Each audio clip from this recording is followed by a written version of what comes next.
Welcome to the 145th episode of the So Video Games Podcast, where we talk about any game at all, including new stuff, old stuff, and anything in between. If we are playing it, we will be talking about it. Today, we are recording on August 25th, 2019. My name is Brad Galloway. I am the editor of GameCritics.com, and 50% of this here show with me, as always, Corey Motley, podcast producer and co-host here at the So Video Games Podcast. How you doing, Corey? I am doing very well, Brad. After 145 episodes, or I guess 144, we have made a significant change to our show, which actually really isn't that significant. This will have nothing to do with anybody that's listening to the show.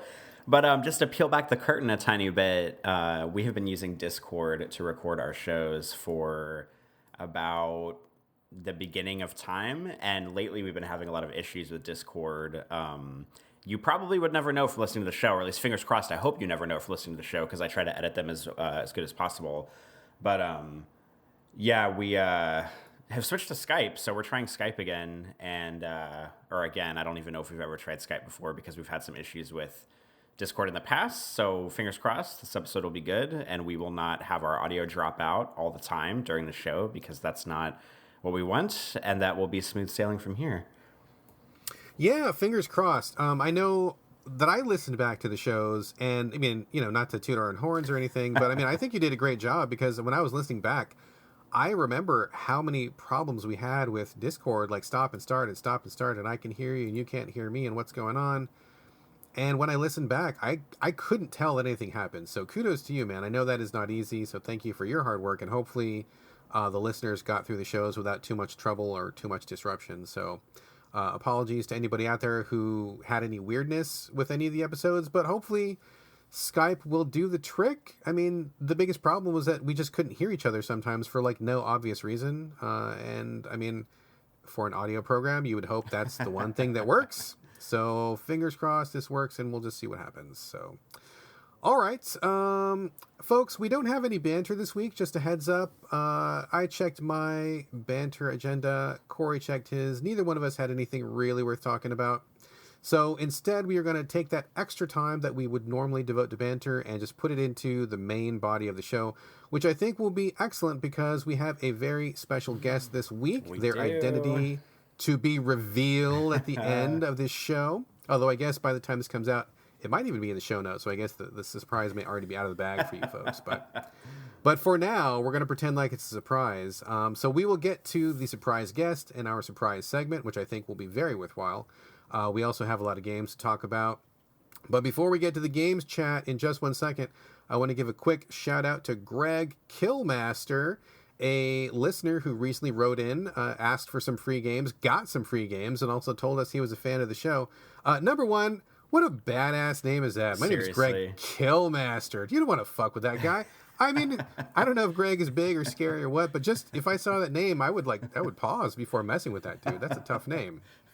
I mean, you might as well be named like Bob Gonna Fuck You Up or something like that. I mean, it's kind of one of those names where you pause for a second. So, Greg, I'm thrilled that you're listening to the show. I'm thrilled we have somebody with such a cool last name listening. And I hope that the games I sent you were good. I have no idea. Like I say, when I give these away, they may be good, they may be bad, but they're gonna be free. They were free for you. Hopefully they were all right. Folks, if you would like some free games, stay tuned for the end of the show. You will get your chance. And also, just a heads up, in lieu of banter, we will be answering some listener Q&A. We had some questions a couple weeks ago, and we've been slack asses. We meant to answer them a while ago. We just it just kept getting bumped for one reason or another. So we're going to get to those questions today, I promise. But again, no formal games banter. I mean, no games banter. No banter after the music.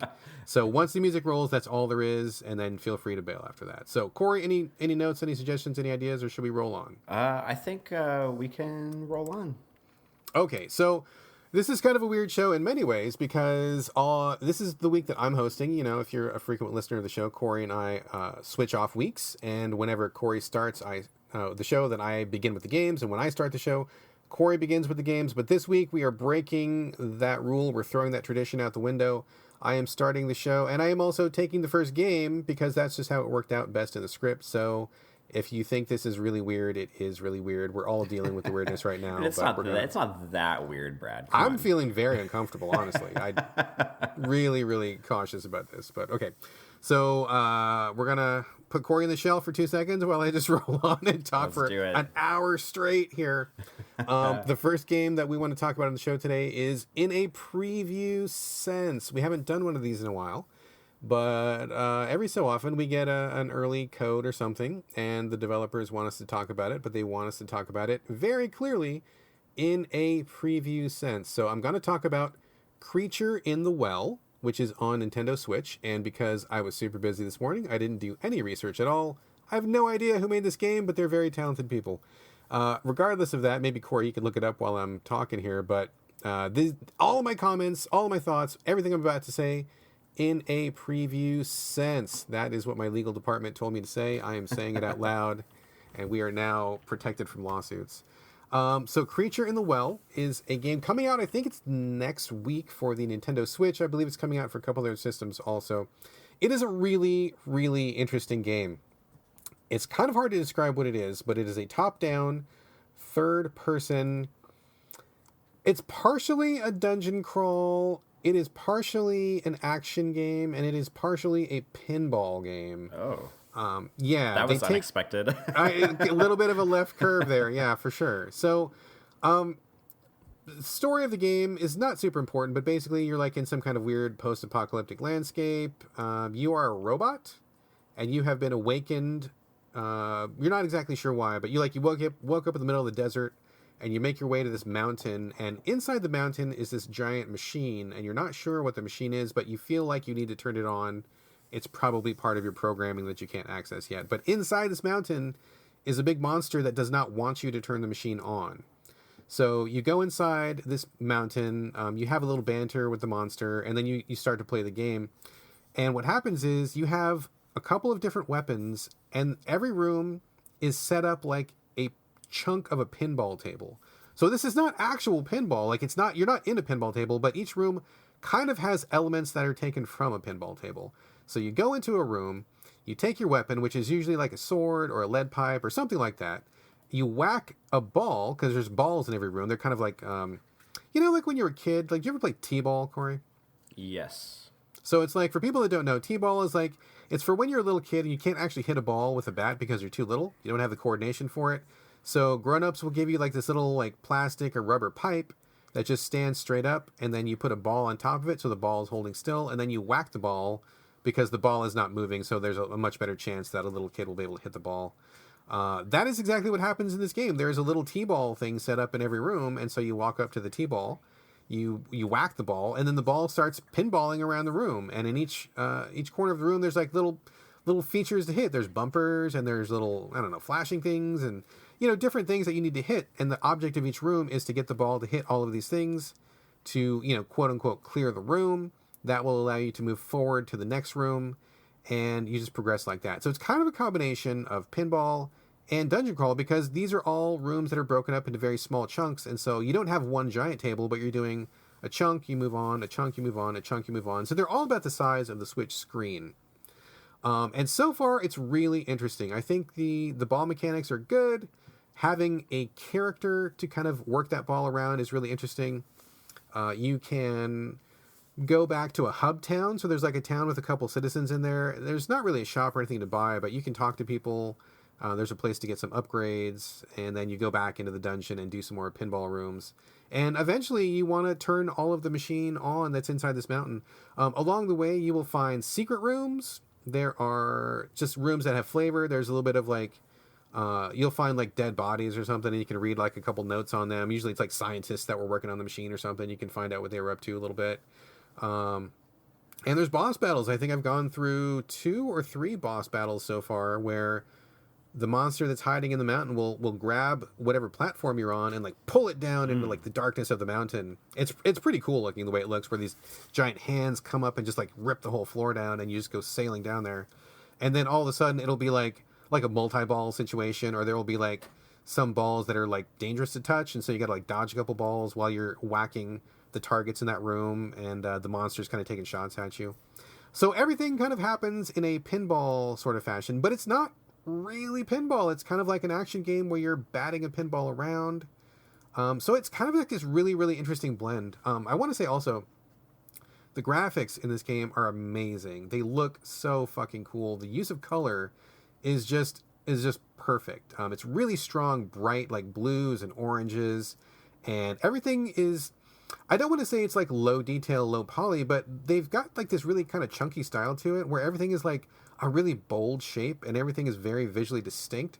It looks quite unlike anything I've seen in a while, and it really stands out. I mean, when the robot's walking around and you're in these dungeons and the colors are there, like it looks like a dungeon, but at the same time, it almost looks like a painting of some sort, like kind of like a pop art painting, like kind of like that guy that does I don't know, like an Andy Warhol or something like that. So I really like the look of it. I really like the way it plays. I'm about halfway through the game so far. There have been a couple rooms that have been a little bit more difficult than others, especially when there's a couple time challenges here and there. But overall, this rolls right along. It's really interesting. You can play it in bite-sized chunks, and I'm really curious to see where it all goes. I'm really, really liking this so far. Playing it on Switch, and I mean, in a preview sense, I'm saying this seems like a pretty fucking cool game. So it seems like whenever you started describing it, it sounded like a weird. I'm gonna do the thing again where I like try to make two games fit for this game. It's your thing. It's your thing. Do it. It sounded like if you took like Recore and Nier Automata and put them together, but also with pinball. That's kind of what this sounds like to me.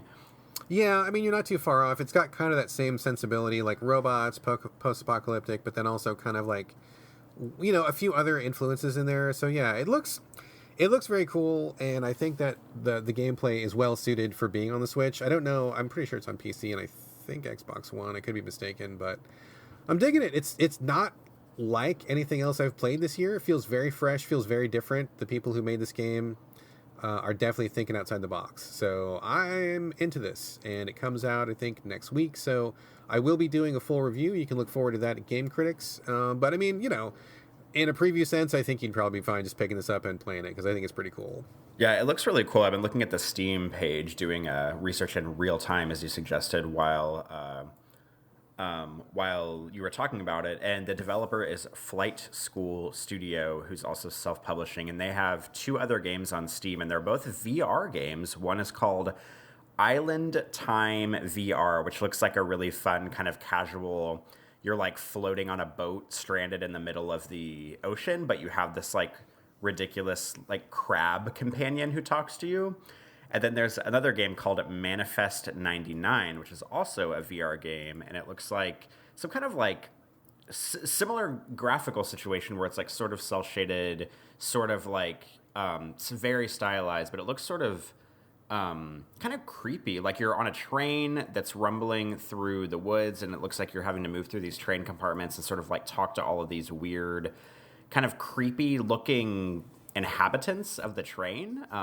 So this actually is very interesting to me because Creature in the Well does sound really good, and looking at the Steam page, it looks really fun, and like you were talking about, the art design of it does look really, really well done. But also the fact that their other two games are VR games, because we all know I'm like the VR dude on the show. I'm probably going to put Manifest 99 on my wish list and maybe pick it up in VR, and I could talk about that later because it looks really interesting. So sounds like a pretty cool developer we've got on our hands.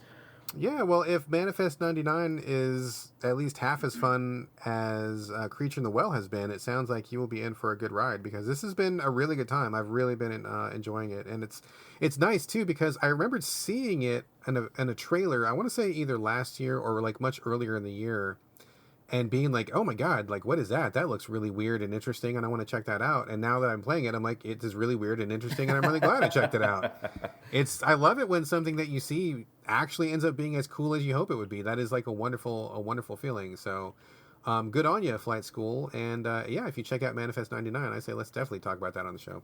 Yeah, I will be bringing that back for sure. It's only $5.99, which is incredibly affordable for a VR game. So I will probably pick this up and play it for the next, maybe within the next month of shows. I'll be able to talk about it. Most excellent. All right, let me move on to my other quick hit, and then we will turn it over to you, sir. Speaking of games that you saw a while ago and then ended up being really cool, I actually have two of those in a row, believe it or not. It's a very special day for us here at the So Video Games recording studio because I'm going to be talking about Plunge. I am also playing that on the Switch. It's on, I believe, iOS and maybe even Android and maybe PC. I'm not sure exactly, but I saw this, I want to say at PAX West. Man, I feel like it was 2 years ago. It could have been last year, but I feel like it was 2 years ago. And they were just one screen showing kind of off to the side in the like indie area, and it caught my attention like immediately. And I went over there and talked to these guys, and they were like, "Oh yeah, we're just doing iPad." And I remember being kind of bummed about it, but I'm like, "Well, it looks pretty cool, and I have access to a screen, so maybe I'll still try it when it comes out." Lo and behold, hits the Switch like 2 days ago, and I'm like, "Yes, it's on the Switch. I don't gotta play the iPad." Very, very happy. This is called Plunge, Plunge. It's put out by Spooky Buns Games, which is, I mean, I guess better than Haunted Ass. I mean, Spooky Buns. We went from talking about balls to talking about Spooky Buns. It's a good show. Yeah, we're covering all the lower regions today.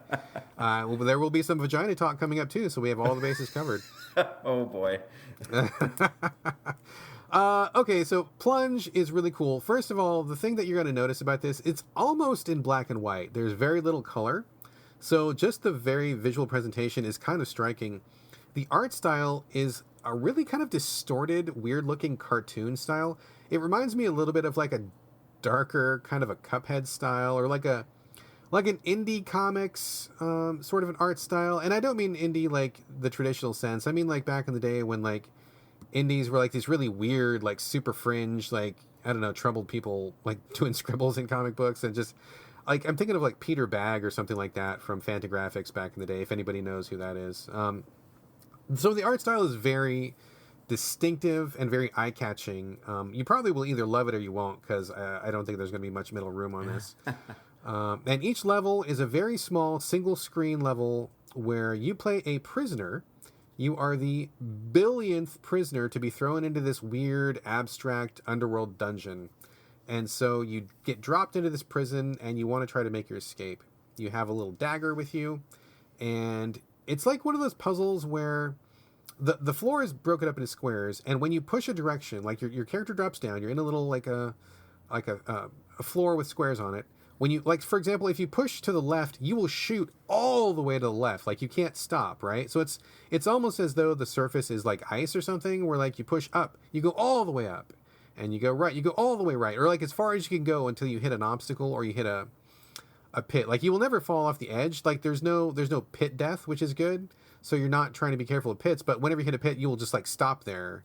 So it's like one of those games where you have to figure out, if I push right here, how, what am I going to hit all the way across the level, and if I go up here. So you got to kind of manage your movement in that way. There's enemies along each floor, so you have to like watch out for them. Some of them are melee, some of them will do some like projectile attacks.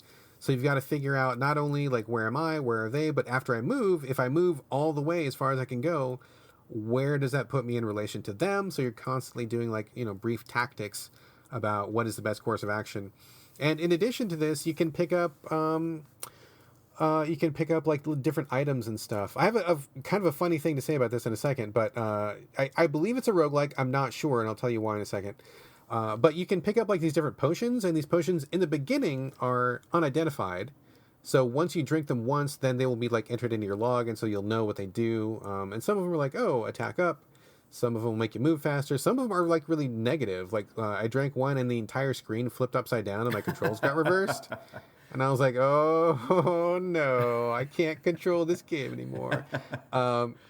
So that's what happens. You walk around, you kill the enemies, you dodge these guys, and in each level you want to get a key, get the key, open the door, drop down, you plunge down to the next level, and you kind of go through. Every 30 levels you hit a boss, and then after you defeat the third boss, then that's the end of the game. So very manageable in terms of how long a run takes. I think my first run was probably, I don't know, maybe like an hour or something like that. I posted a picture on Twitter earlier. I don't have it in front of me, but when you finish the game, it gives you a little like run summary of like what power-ups you had and how long you took. So interestingly, I've been excited for this game for a long time. I like the way it looks. Really, really couldn't wait to get into it. I bought it like 5 minutes after it hit the eShop because I was waiting on the countdown for the eShop to refresh. Jumped into it. and I played it, and it's like, this is not a criticism at all. In fact, I think it's kind of cool and fun. But like, on my very first attempt, I actually beat the entire game. So like, I didn't die. I didn't die even one time. So I got into it. I immediately understood what the game was doing. I immediately clicked with it. It all made sense to me. I was able to just get in there and manage it and play it, and I had really fun. And I totally rolled credits on my first attempt. So I posted that picture on Twitter. If anybody doesn't believe me, it'll say attempt number 1, and then it says game completion.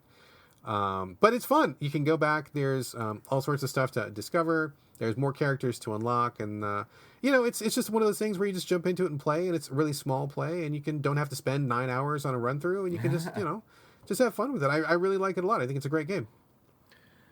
It's probably because you've been training your whole life for this moment, because this is very like in the realm of games that you seem to play a lot. But I'm I don't know, proud of you for this. Is this similar to, so whenever you're talking about beating it in one run, is it similar to, oh my God, I cannot remember the name of the game you played last year that was one of your like top 5 games that you said you could beat really quickly, but there was like a lot of depth in going back to play it over and over and over again? Oh, are you talking about Into the Breach? Yeah, is it similar to that, or is it like once you play it and finish it, you're just like done and you don't really want to go back and play it anymore? I don't think it's as deep as Into the Breach, because honestly, I think Into the Breach is like a perfect game, like one of the most perfect games ever made. So it's hard to match that. But yeah, it's kind of the same thing where you can just jump in. I want to say the levels are randomly generated. I don't know for sure that they are, but it seems like I have not seen a duplicate yet. So I'm guessing that maybe they're randomly generated. But yeah, you just jump in and I think just the act of playing it is pretty fun. And so I'm still unlocking stuff, which is cool. So I think from that perspective, it is that same kind of thing where you can jump in for a couple runs, just have a good experience and get out. And it's not like a big commitment or anything. But not as deep as Into the Breach by any means, but still along those same lines for sure. According to the Steam page, there are over 400 randomly selected levels across 3 separate challenging sections.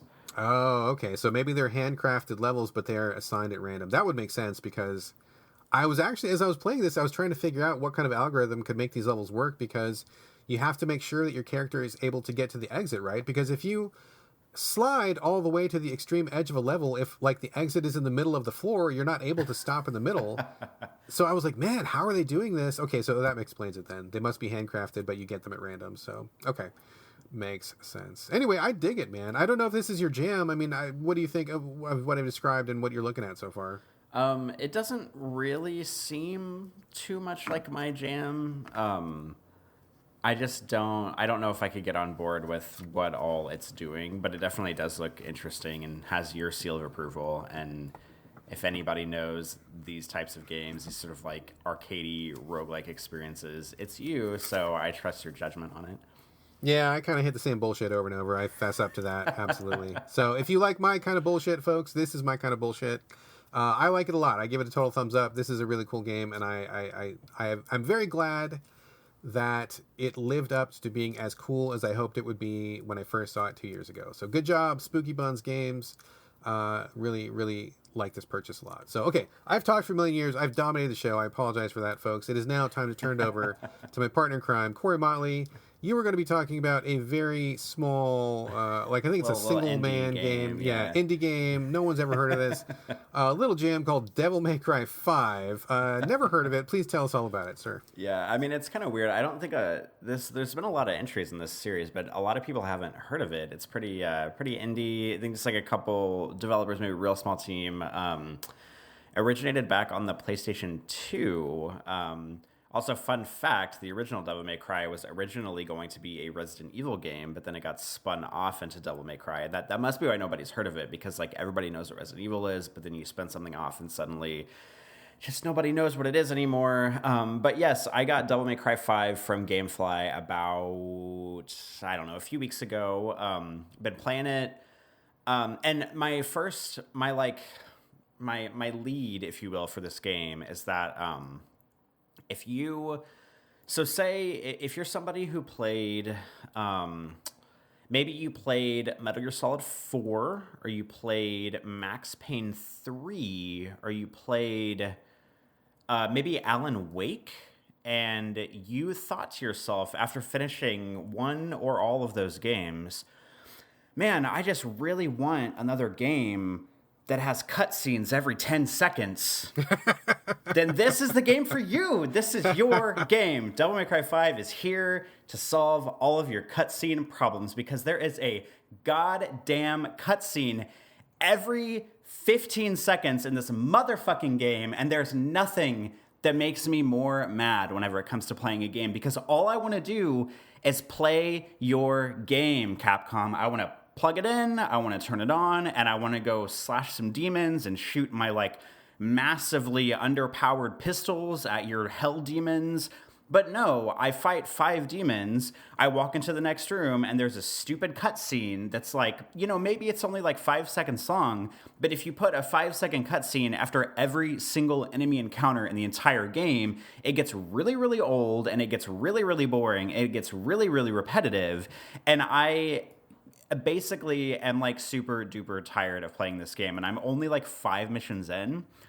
So to back up, the premise of this game, I don't even know what the premise of this game is. You start the game, Dante is in the first cutscene, who is like the hero of most of the Devil May Cry series. As far as I know, this game is completely ignoring the fact that DMC Devil May Cry reboot by Ninja Theory happened, even though that was the best one in the series. I don't know. By far the best one. By far the best one in the series. By far. I don't know why Capcom just keeps imagining that that game didn't happen because they put out the best game they ever have in the series and then immediately acted like it never happened. That's neither here. That's a discussion for a different show. But Dante is back. It's old school Dante with the long white hair and the red coat and the big sword. He's fighting some kind of big hell demon because, of course, he's fighting some kind of big hell demon in the beginning cutscene. And then you have Nero, who is with him. And Nero was introduced in Devil May Cry 4, if I'm not mistaken. You played as him. The whole Devil May Cry 4 spiel was that game debuted. It either debuted on the Xbox 360 or it came very early on in the Xbox 360's life cycle. You played as Nero for like half the game, and then you basically played back. If I'm not mistaken, you played like back through all the levels as Dante after you finish as Nero. So that game drew some criticism for not letting you play as Dante fast enough. Although Nero is pretty cool. Like, I'm not gonna lie, he's a pretty cool guy. And then like basically like having to play all the levels over again as Dante, and that's kind of what people wanted to do the first time around. Also, I never beat Devil May Cry 4, but I played about half of it. And then by the time I got to Dante's section, I kind of like smelled some of the bullshit that was coming off the game, and I was like, okay, I'm not gonna play your entire game again. I'm not gonna fight all the same bosses again as a different character. Like, what do you think this is? Like, Nier Automata? I don't want to play that. I don't want to play this. Like, I just give me your fucking game and let me play it. And then DMC Devil May Cry came out, and it, like, washed over the series, and it was beautiful, and Dante was cool, and he was sexy, and it had really great combat. It had wonderful environmental design. And fun fact, it was written by the guy who wrote and directed Ex Machina and that other movie with Natalie Portman and Oscar Isaac that came out a couple years ago. He went on to like win an Oscar for Best Original Screenplay and like wrote DMC Devil May Cry, where Dante and a giant puking demon just yelled "fuck you" at each other a bunch of times before a boss battle, which was wonderful. Oscar award-winning writing right there, which I stan. I'm all about that. And then now you have Devil May Cry 5, which is back to the same old bullshit that Capcom was doing before. And you play as Nero for the first 4 missions. He takes a page out of like another, like I guess Metal Gear Solid 5's book, where he has like his fake arm. His arm gets cut off at the beginning of the game. He has like a fake arm, and his like lady friend who like crafts guns and stuff for him, she like builds new arms for him that have like superpowers. He has a sword. He has his revolver. I don't even know why he carries the revolver, because it only does like 0.5 damage for every shot you do. So it's basically a useless weapon. It's only there to like increase the combos, because the game is all about the combos. But the odd thing is that the game is all about like fast action combos and like slicing dudes and wanting the game to like think it's like really fast and really ferocious. But the combat to me is actually very slow and annoying, because you like the enemy stages, like the boards that the game sets up for the enemies are too big. The enemies are too far apart, and Nero doesn't move fast enough to like really get to every enemy consistently. Like, it's not like Ninja Gaiden where you can like jump in the air and like slash an enemy across the map, or like, you know, dodge roll a bunch of times to get to somebody really quickly. It's just like a bunch of slow moving enemies that aren't interesting, that are too far apart on the map. A lot of enemies that are floating in the air, which you basically like can only rely on your like pistol to shoot them, and your pistol, as I've already said like twice, does like -5 damage for every shot. I actually think your pistol does so little damage it actually brings life back to the enemies whenever you shoot them. It heals them when you shoot them. It heals them because the pistols are so underpowered in the game.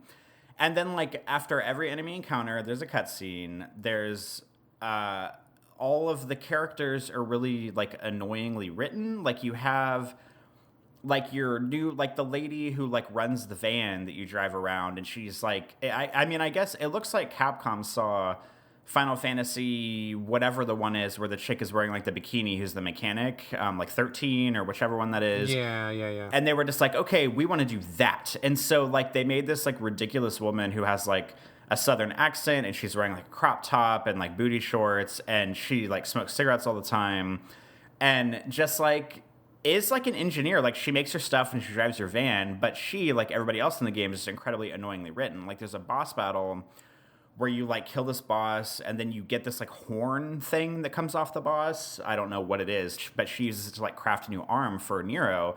And like the cutscene happens, and she like ramps her van like into the boss arena after you finish the van, and she like picks up the horn thing, and Nero looks at her and he's like, "Oh, do you know where that's been?" And she looks at him and she goes, "I don't know, up your butt." And I'm like, oh my God. Did a 12-year-old write this game?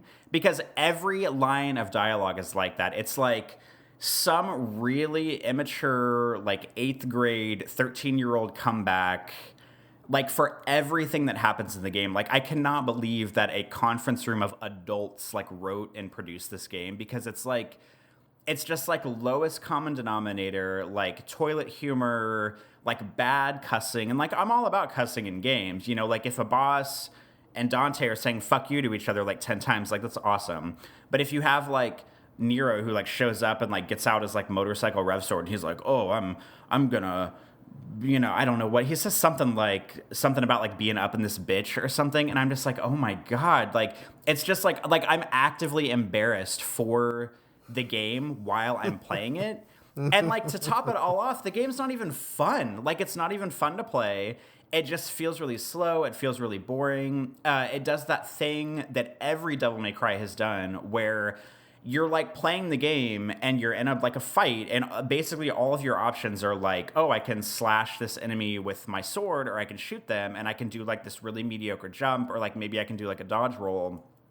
And then a cutscene takes over, and Nero jumps like 600 feet in the air and is like wall running and is like doing all this fucking ridiculous bullshit that like you can't even come close to doing whenever you're playing the game. And it makes absolutely zero sense. And every single Devil May Cry game does this. And it's just fucking annoying, because it's like, I want to be doing that cool stuff. I want to jump 600 feet in the air. I want to be able to like run on the walls and jump from pillar to pillar and do like a fucking B twist to like dodge like rubble that's coming toward me, that some ridiculous like devil thing is shooting at me. And it's just like, it's so stupid. There's like such a huge disconnect between what happens in the cutscenes and what happens in the actual gameplay of the game. And you see the cutscenes and you're like, wow, that looks really fun. That looks like a game I would want to play. It looks really exciting. It looks really lively. It looks like the action's really fun.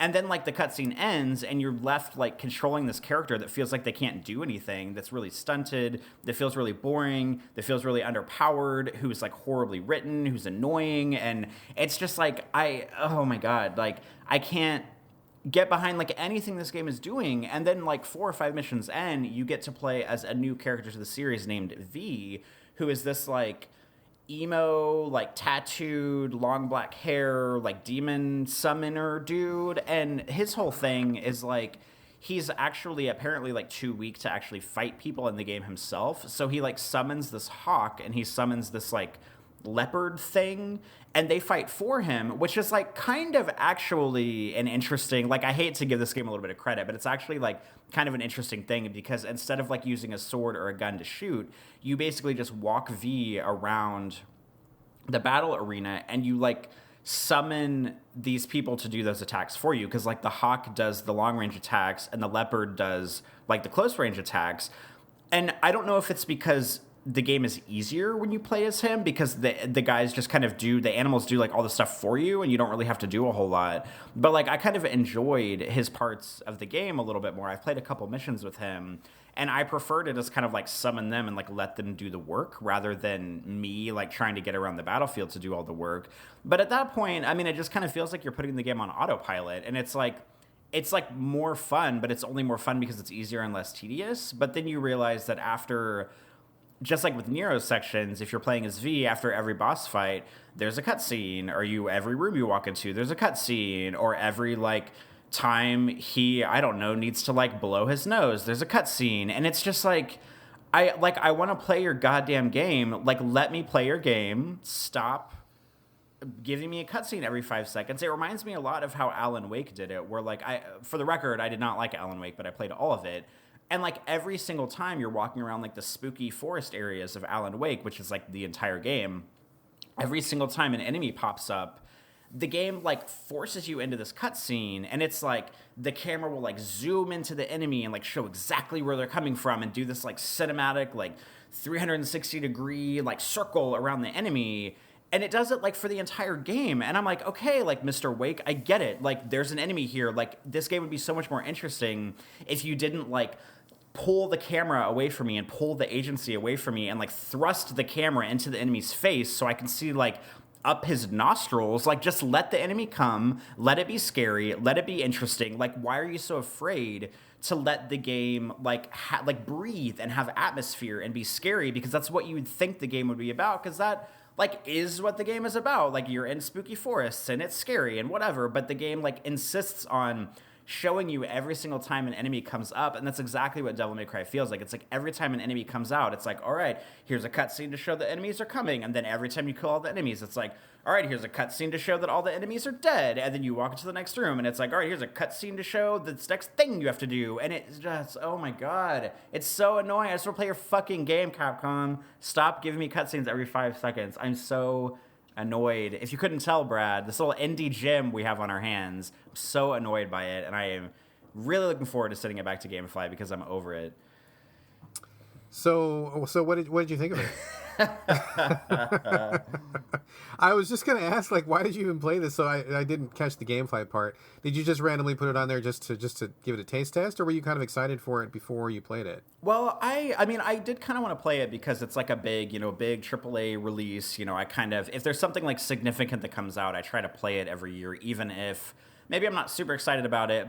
I just kind of want to give it its due a little bit, and also Gamefly helps because I don't have to buy it, which is nice. But the other thing is, like, when this game came out, people were, like, loving it. Like, Twitter was like, oh, my God, Devil May Cry is back, and it's so wonderful. And I was like, oh, cool. Like, maybe it's actually good.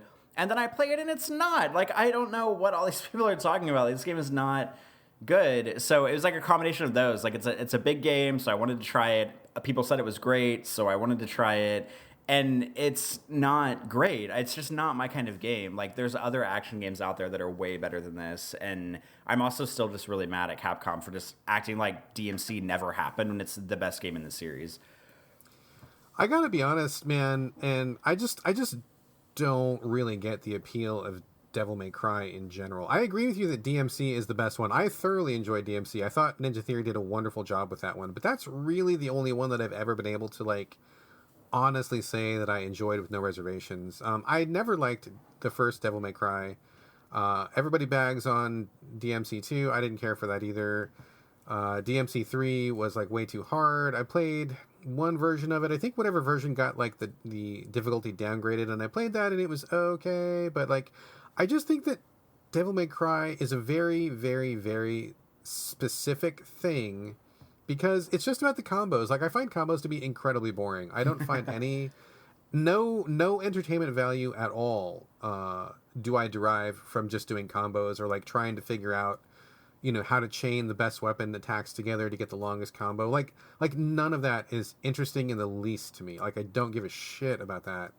And I mean, we played the demo of this game a while ago. I remember us talking about it on the show, and like, The writing from just the demo was so awful. I already knew I wasn't going to play the main game because it was so bad. Like, just like you said, I mean, really, just really like imbecilic, really immature, just not funny. And I found that to be true throughout the entire Capcom produced series. Like, they just write him like a dickhead douchebag, and there's a certain number of gamers who like love that, who think that's badass and cool, and they really get into it. And if you like it, I mean, okay, everybody's got their own taste, right? But like, I think this writing is terrible. I think it's always been terrible. I think it's like, I just don't find anything about DMC to be appealing. I don't think Dante's character design is appealing.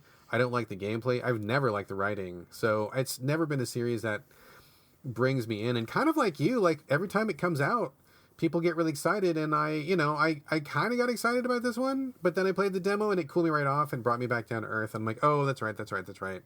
It's these certain people who are really vocal about it on Twitter that get everybody excited, but really the game is, it's just going to be more of the thing that I already know I don't like. So I'm not going to play the main game.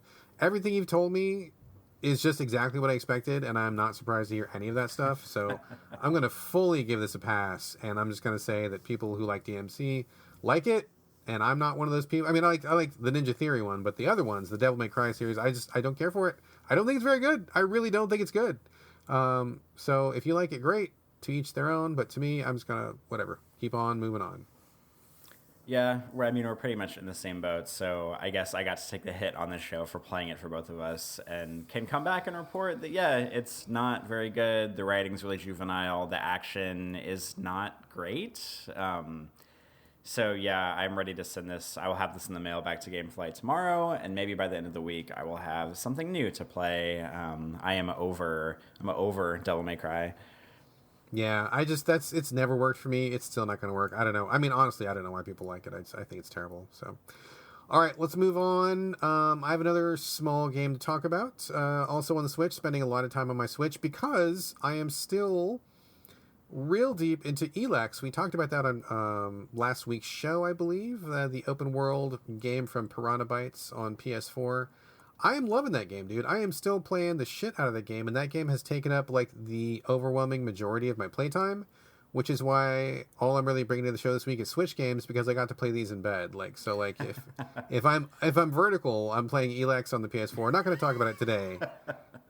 But I love that game, dude. That game's great. I'm so happy with that game. I'm having the best time with it. I think I'm probably 25 or 30 hours into it, and I'm just having a great time. So that's all I'm going to say about Elex, but that explains why all I'm talking about are Switch games this week. So I played another Switch game called Forager, Forager, Forager.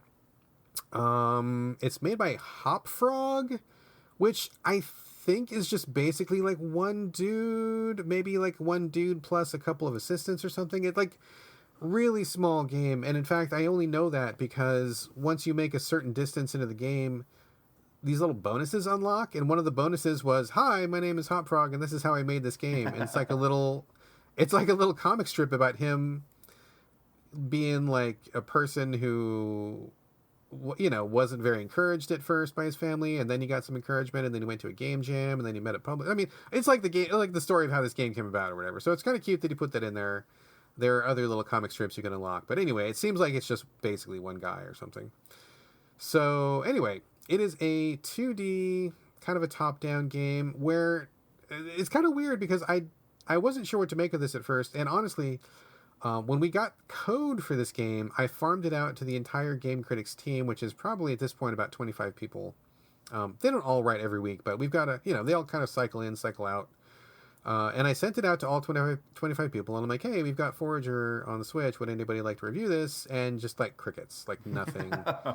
Nothing. I think I sent it out like for maybe 2 weeks in a row, and like nobody took it. And I'm like, man, you guys, this someone's got to. No one's gonna. Okay, fine, I'll do it. So like I took it because nobody wanted to play it, but it didn't seem like my thing. It's a 2D top-down game where you.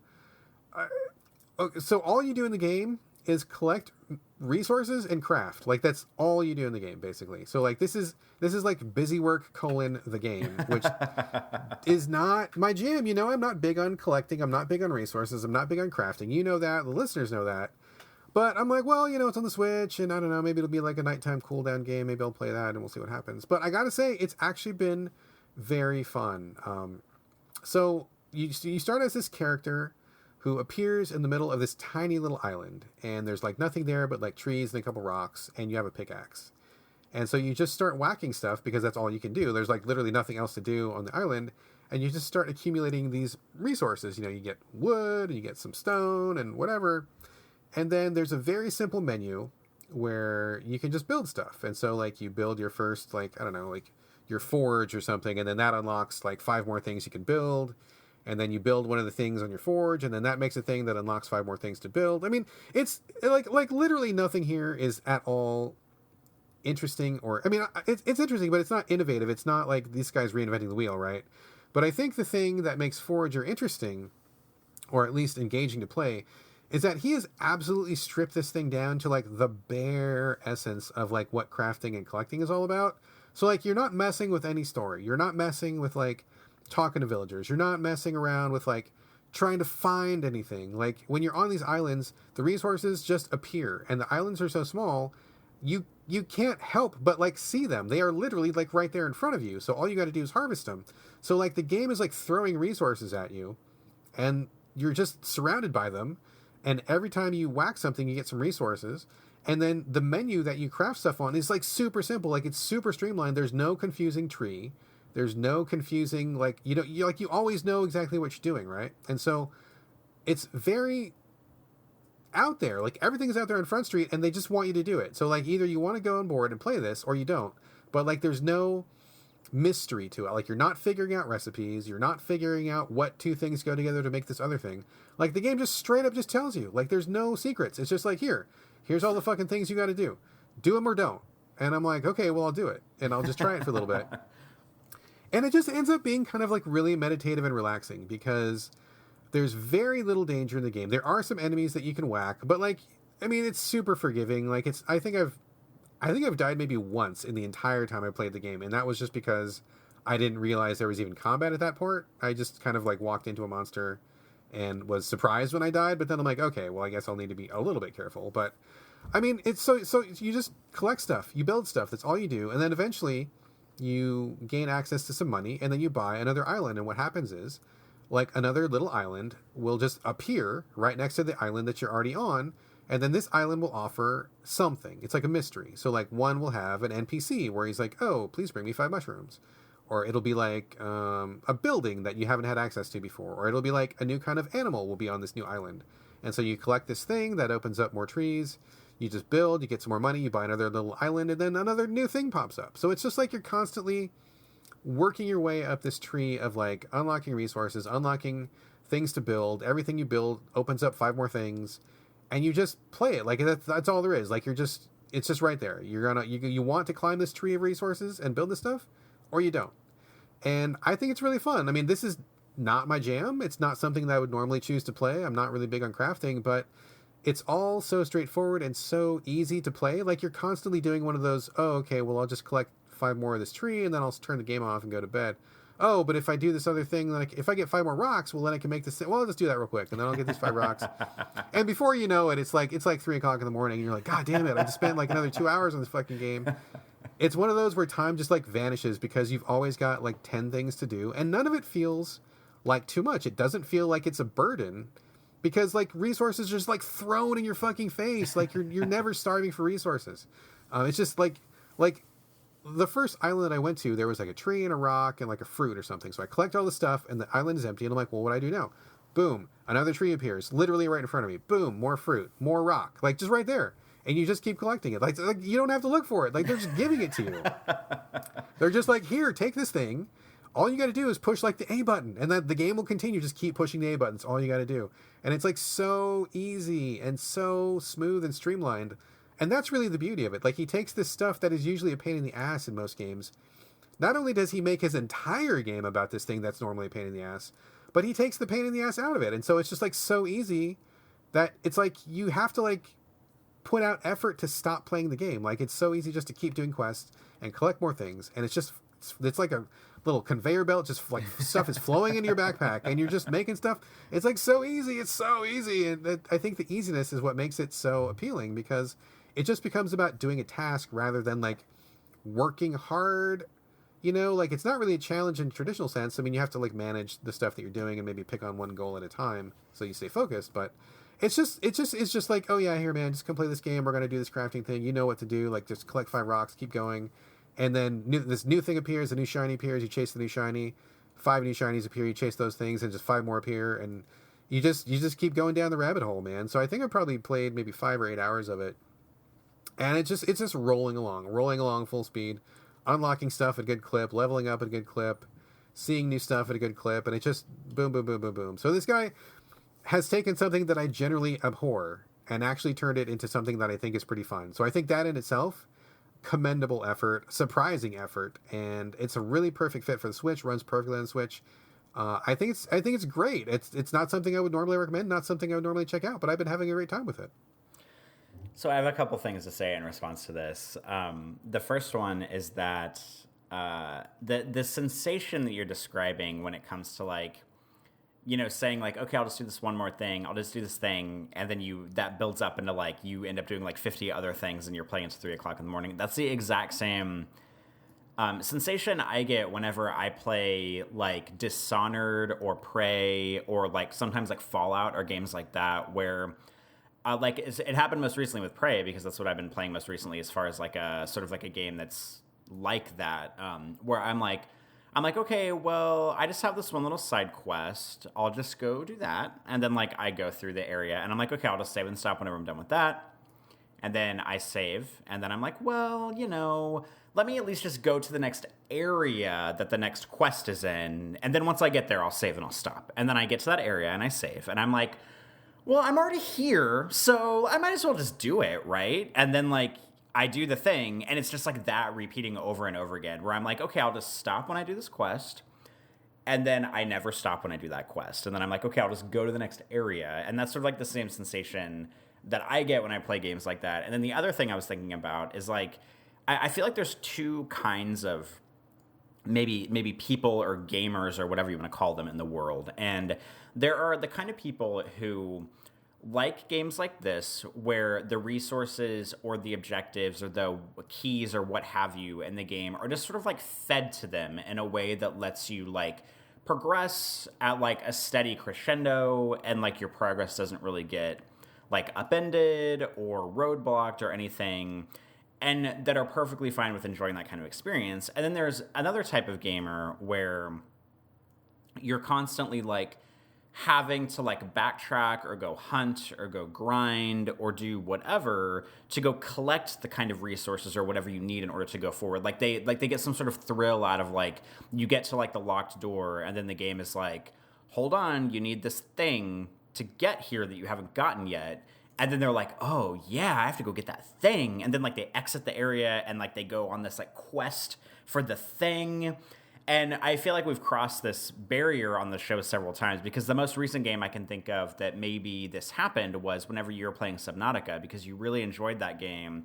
And then if I remember correctly, there was like an end game scenario where it was like, hey, you need to go get this thing. And like, I feel like you can only have it one way or the other in a game. Like, you can't have it be like, okay, we're going to steadily feed you this stuff up until a certain point, and then, fuck you, you have to go get all these things to get the end game. Like, it either needs to be one or the other consistently over the course of the game. And I feel like you and I are probably on the same page about, like, we both just kind of prefer to have the game, like, slowly feed us things rather than getting roadblocked every 5 minutes and being like, oh crap, now I have to go back to this area I was in earlier and go get this thing that I overlooked or whatever. And it sounds like this game kind of perfectly fits into that, like, just slow and steady, we're going to feed you what you need and let you progress, and then just go about your merry way on where you're going. Absolutely. And that's actually a really good callback to Subnautica. That is perfect, because yeah, when I played Subnautica, I was in love with that game for like the first like 35 hours. I thought it was amazing. And it was totally just like this drip feed. Like, you're constantly unlocking stuff. You're constantly finding stuff. The game is leading you along. The pace was really great. And then you get to the end game and it's like, screech, put on the brakes. Now you got to go find these 6 totally random items that you may or may not have ever seen in the entire game. And they're somewhere in the world. Go find them. Good luck. And that's when I was like, fuck you.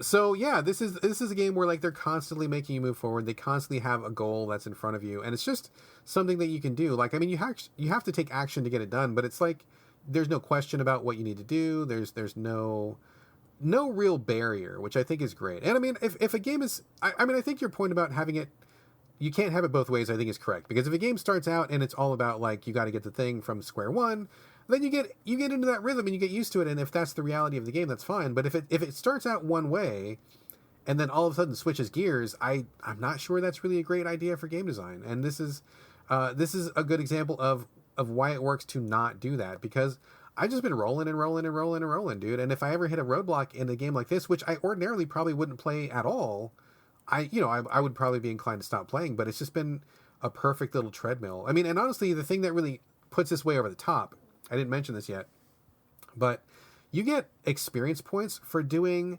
literally fucking anything in this game. You like whack a monster, plus 5 experience points. You pick up a rock, plus 10 experience points. You eat a fruit, plus 15 experience points.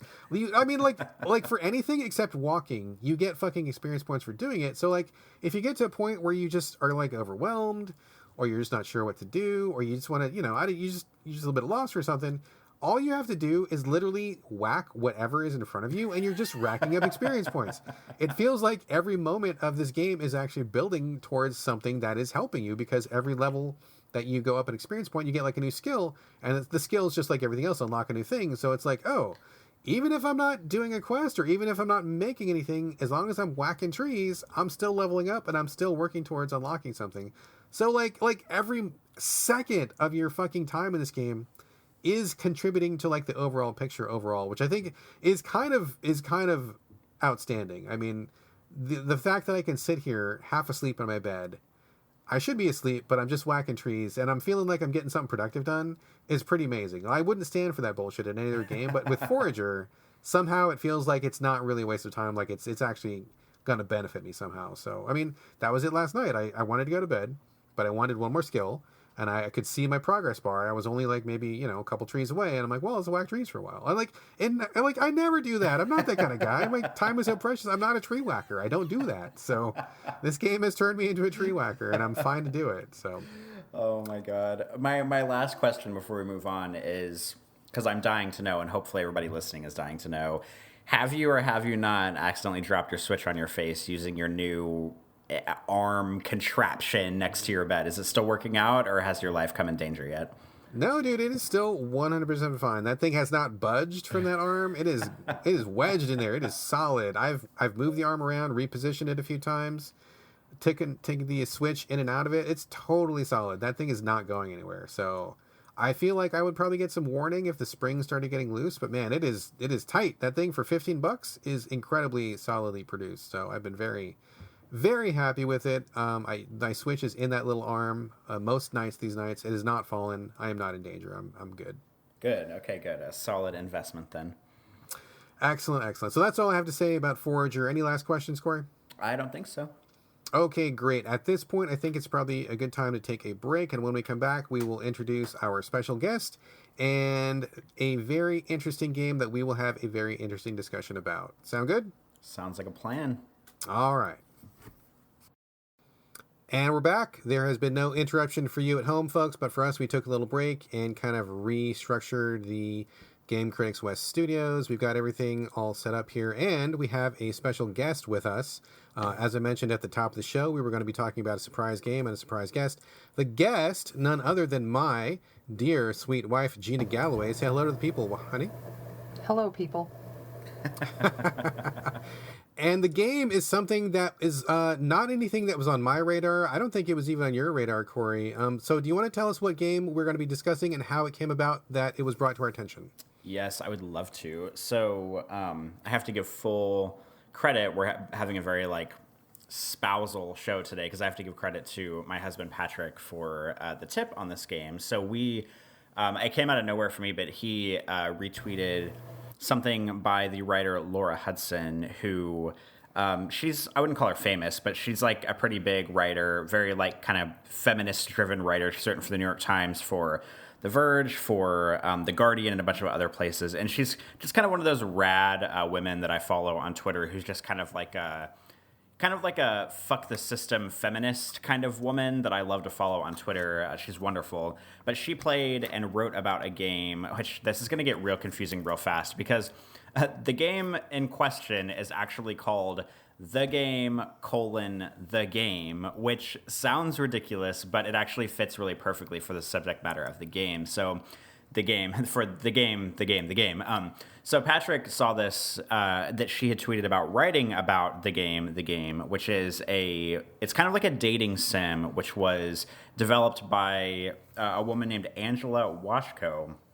But the twist on this is that it's very much just kind of like on the surface, it looks like sort of a run-of-the-mill, like, text adventure type dating sim where you have a person in front of you, they say something, you have a few different dialogue options to follow through on, depending on what you want to say back to them, very kind of what you expect from kind of a text-based dating sim type game. But the big twist on this game is that it's actually a game that was developed using sort of like tactics and quotes and like playbook skills. I don't know when I call them skills because that's a gross word to credit these with, but basically these kind of tactics that like pickup artists use to try to, pick up women in bars or in clubs or on the streets or whatever. So instead of it being like kind of like a dating sim that you would expect to be sort of like a sexy, like, ooh, I'm playing as this woman and I want to go pick up a dude in a bar. It's more like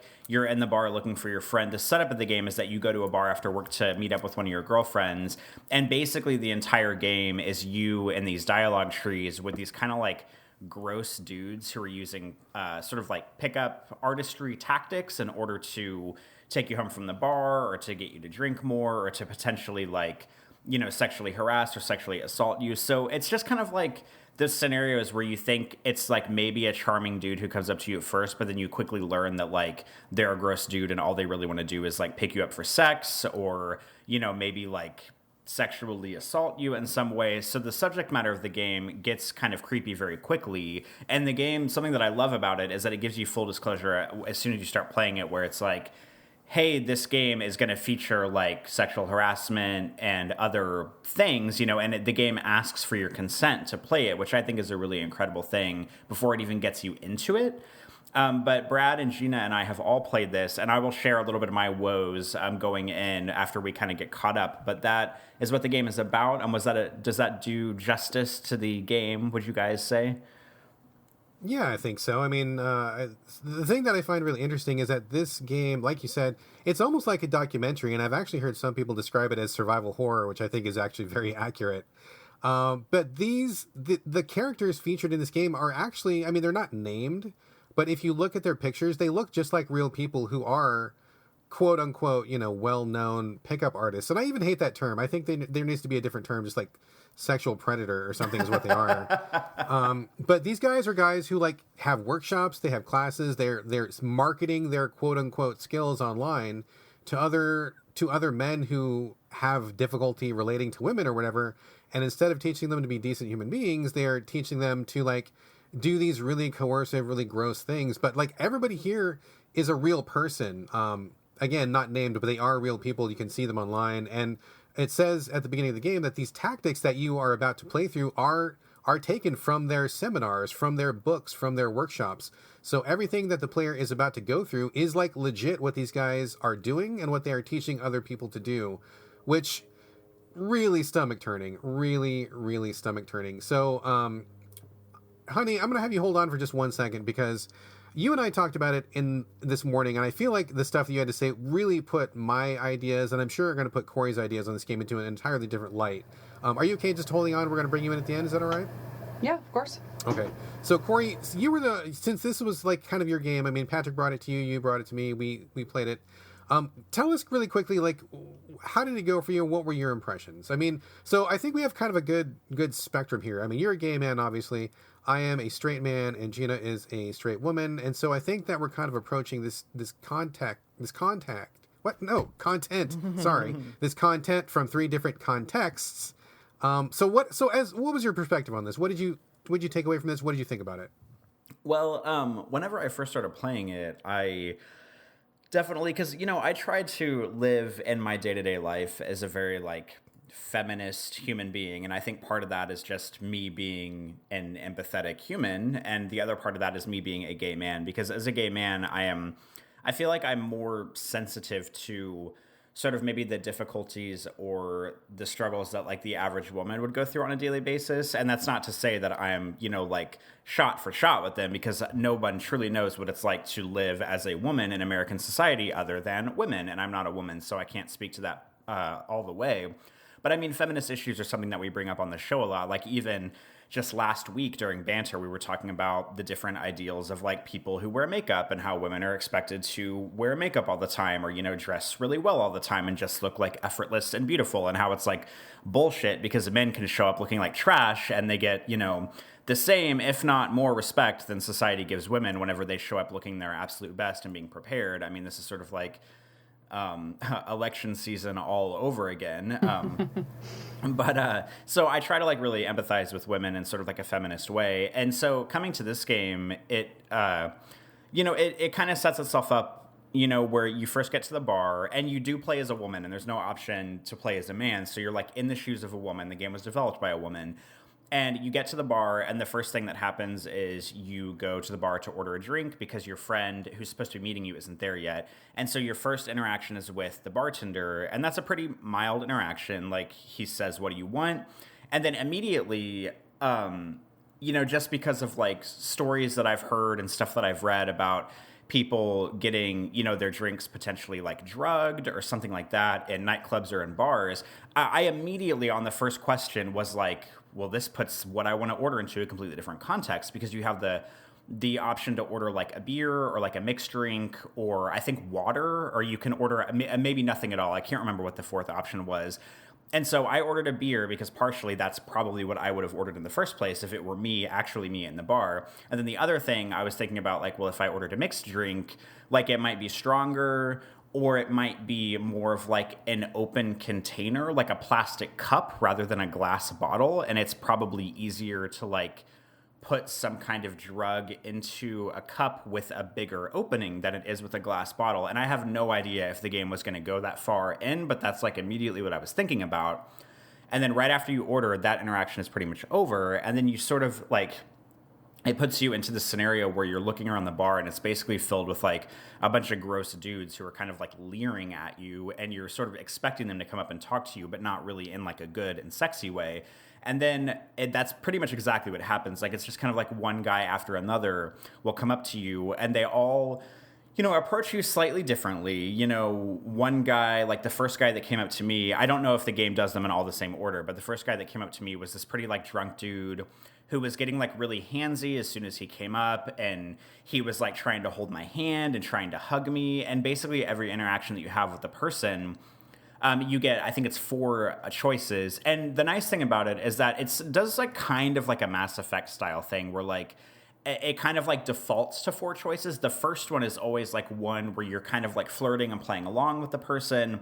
The second one is one where you're like answering their questions, but you're not being flirty, and you're also not being like rude or standoffish. And then the third one is like you're being slightly more standoffish, or maybe just kind of like quietly refusing to answer the question that they're posing.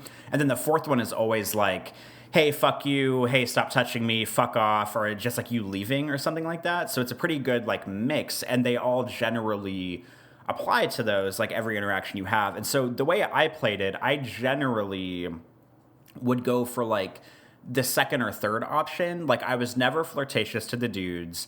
I would sometimes answer their questions depending on what they were asking, or sometimes I would just stay quiet or refuse to answer, but I would never be like, fuck you, or I'm leaving, or do that kind of response, because, like the game sets up this weird thing where, like, not a weird thing, because it's a thing that people live with every day in their lives, where, like I often read and hear about, like, basically once you're in a scenario with a person like this, you're just kind of like trapped into talking to them, and there's kind of like no good way to get out. Like, even if you kind of like flirt with them and maybe like let them think that they're taking the lead and that they're like wooing you in a sense, like that isn't maybe the best way to get you out of the situation. And even if you're like kind of nice to them, but a little bit standoffish, like you're still kind of trapped in the situation.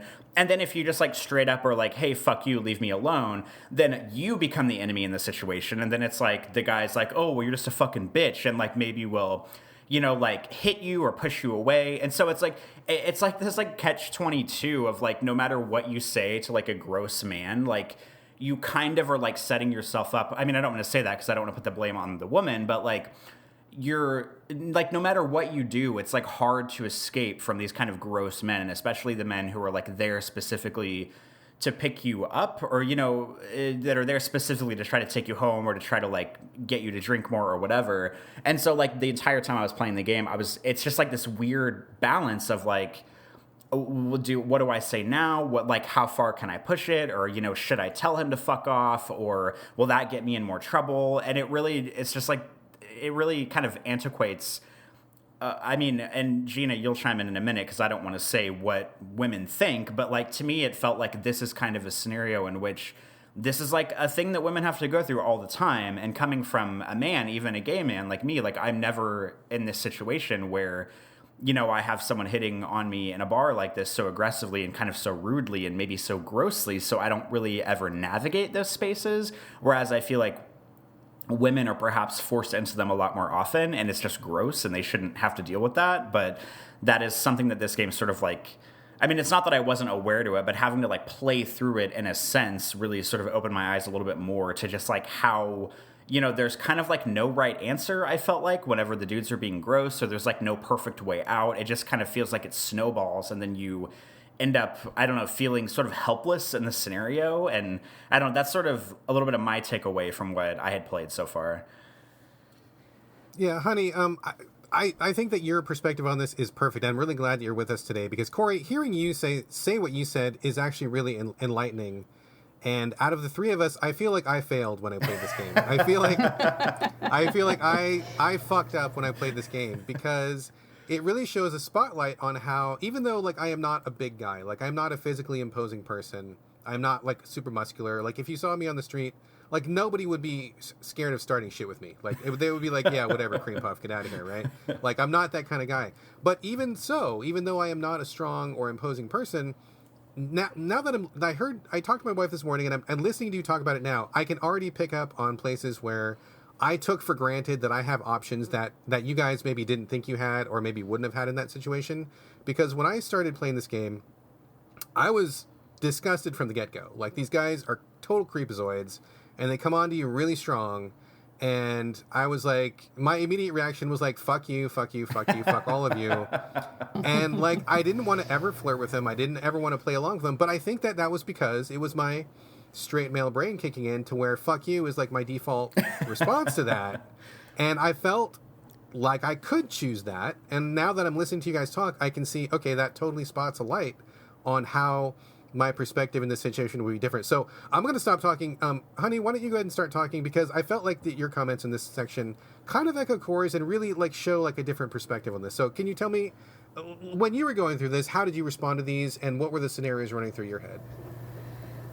So to start with, I mean, Corey, the points that you made were a lot of the same things that I thought of. And as a woman, you're running scenarios in your head, I feel, constantly, like not even just like going to bars, but just in any scenario. When I first started the game, I mean, just to start, like, it was just kind of funny to like start the game up because it's like this ominous music and it's like kind of dark and like red. And I was like, but at the same time, I was like, okay, this pretty much mirrors what it's like to walk into a bar as a woman by yourself. So sure. Okay. I can work with this. So, you know, it's funny that you talked about the picking the drink because I actually did the same thing. I was like, okay, so it's beer, wine, bourbon, or water is basically your choices. And I kind of did the same thing. I was like, okay, well, I'm waiting for my friend. It's a full bar. I'm by myself. So I'm probably not going to get a drink right now because I don't know what's going to happen. So I'll get a water because if you don't order something, that's every man's first in, is to be able to come up to you and be like, oh, I want to buy you a drink, or, oh, let me get you something. So if you already have something in your hand, that's one more kind of buffer you've put in between that makes it a little bit harder for people to just walk up and approach you.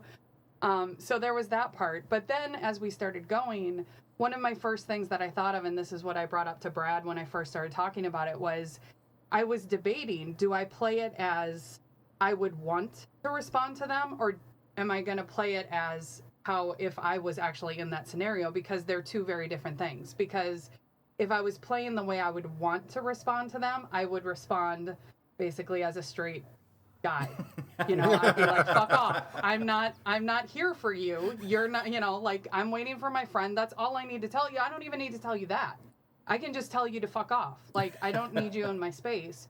But as a woman by themselves in a bar, and you know, before I got married, when I was single and going out to bars and stuff like that, I've never had roommates. So I was always meeting my friends at the bar is usually what would happen. So there's like a whole process, you know, park in a safe spot, park where there's lights, park where you know you're going to be able to get there quickly and easily after you leave the bar. You get into the bar, I'm always scanning for exits when I get into a bar, like where is another way I can get out if I need to. I mean, and it's all those scenarios that you're doing like just in a few seconds. Like, you're not really thinking about it. You're just going, okay, this is where I'm going to park. Okay, this is where I'm going to go in. This is where I'm going to sit so I can have my back to the wall so nobody can come up behind me, you know, that kind of stuff. So, but if I was going to play as I would normally handle a situation like that, you can't, at least to me, I mean, I'm 5'2", you know, and if I'm going in a bar by myself as a woman, I don't feel like I have the ability to be aggressive towards somebody or to be, or not even aggressive, just blunt, to just be like, no, I'm not interested. Please just go away. I'm waiting for my friend or whatever. Because not only do I have to worry about the situation that I'm in at that moment, which, yes, there's a lot of people around. Are they going to, like, you know, pull out a knife and drag me out? Probably not. But I have to worry about getting from the bar to my car afterwards. And then I have to worry about getting from my car to my house and getting into my house. And so you, as a woman by themselves in a bar, you have to think, what am I going to do that might cause that person to remember me and then follow me out or wait for me or follow me home or those kind of things. So, you know, it's not even in the moment only that you're thinking about. You have to think about, okay, so if I bruise their ego, if I make them feel bad, are they going to take that as a signal that they need to teach me a lesson, or, you know, or I'm just being coy, or, you know, that kind of thing. So that was my first thing, was how do I want to play it? Do I want to play it what I really want to say to them, or do I want to play it like how I normally would? And so I ended up choosing as like if I was in the bar, you know, how to kind of mitigate the situation so that I don't piss anybody off, I don't hurt anybody's feelings, but I don't, like, you know, lead them on or whatever, because I'm like, I have to deal with how do I leave, because I still haven't found my friend at that point,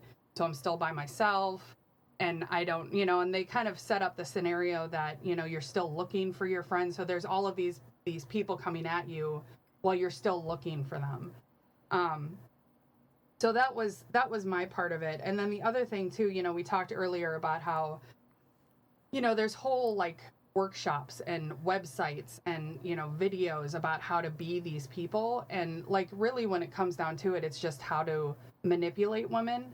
Because one of the things that I really felt as I was playing it was that it felt very much like when you call into customer service, like tech service, and you call and you're asking a question or they ask you something, and it's like, no matter what you say, you can kind of hear that they're trying to find, oh, okay, where does that sentence, okay, so I should tell them A, B, or C. So I'm going to pick this sentence, even though it doesn't really necessarily 100% relate to what you just asked me, but it kind of fits, and that's where it would go in the flow chart. So, and that's kind of what I felt like these guys were doing, that their questions were more like, what can I do to you to gain control over you? Whether it's, I'm going to embarrass you, I'm going to flatter you, I'm going to pressure you, I'm going to, you know, use social norms against you, like those kind of things. Like each of those guys, they were, you know, or guilt was another one. The one guy who's like, oh, you know, I'm shy, and now you just made me go back into my shell for the next year, or whatever stupid line it was that they said.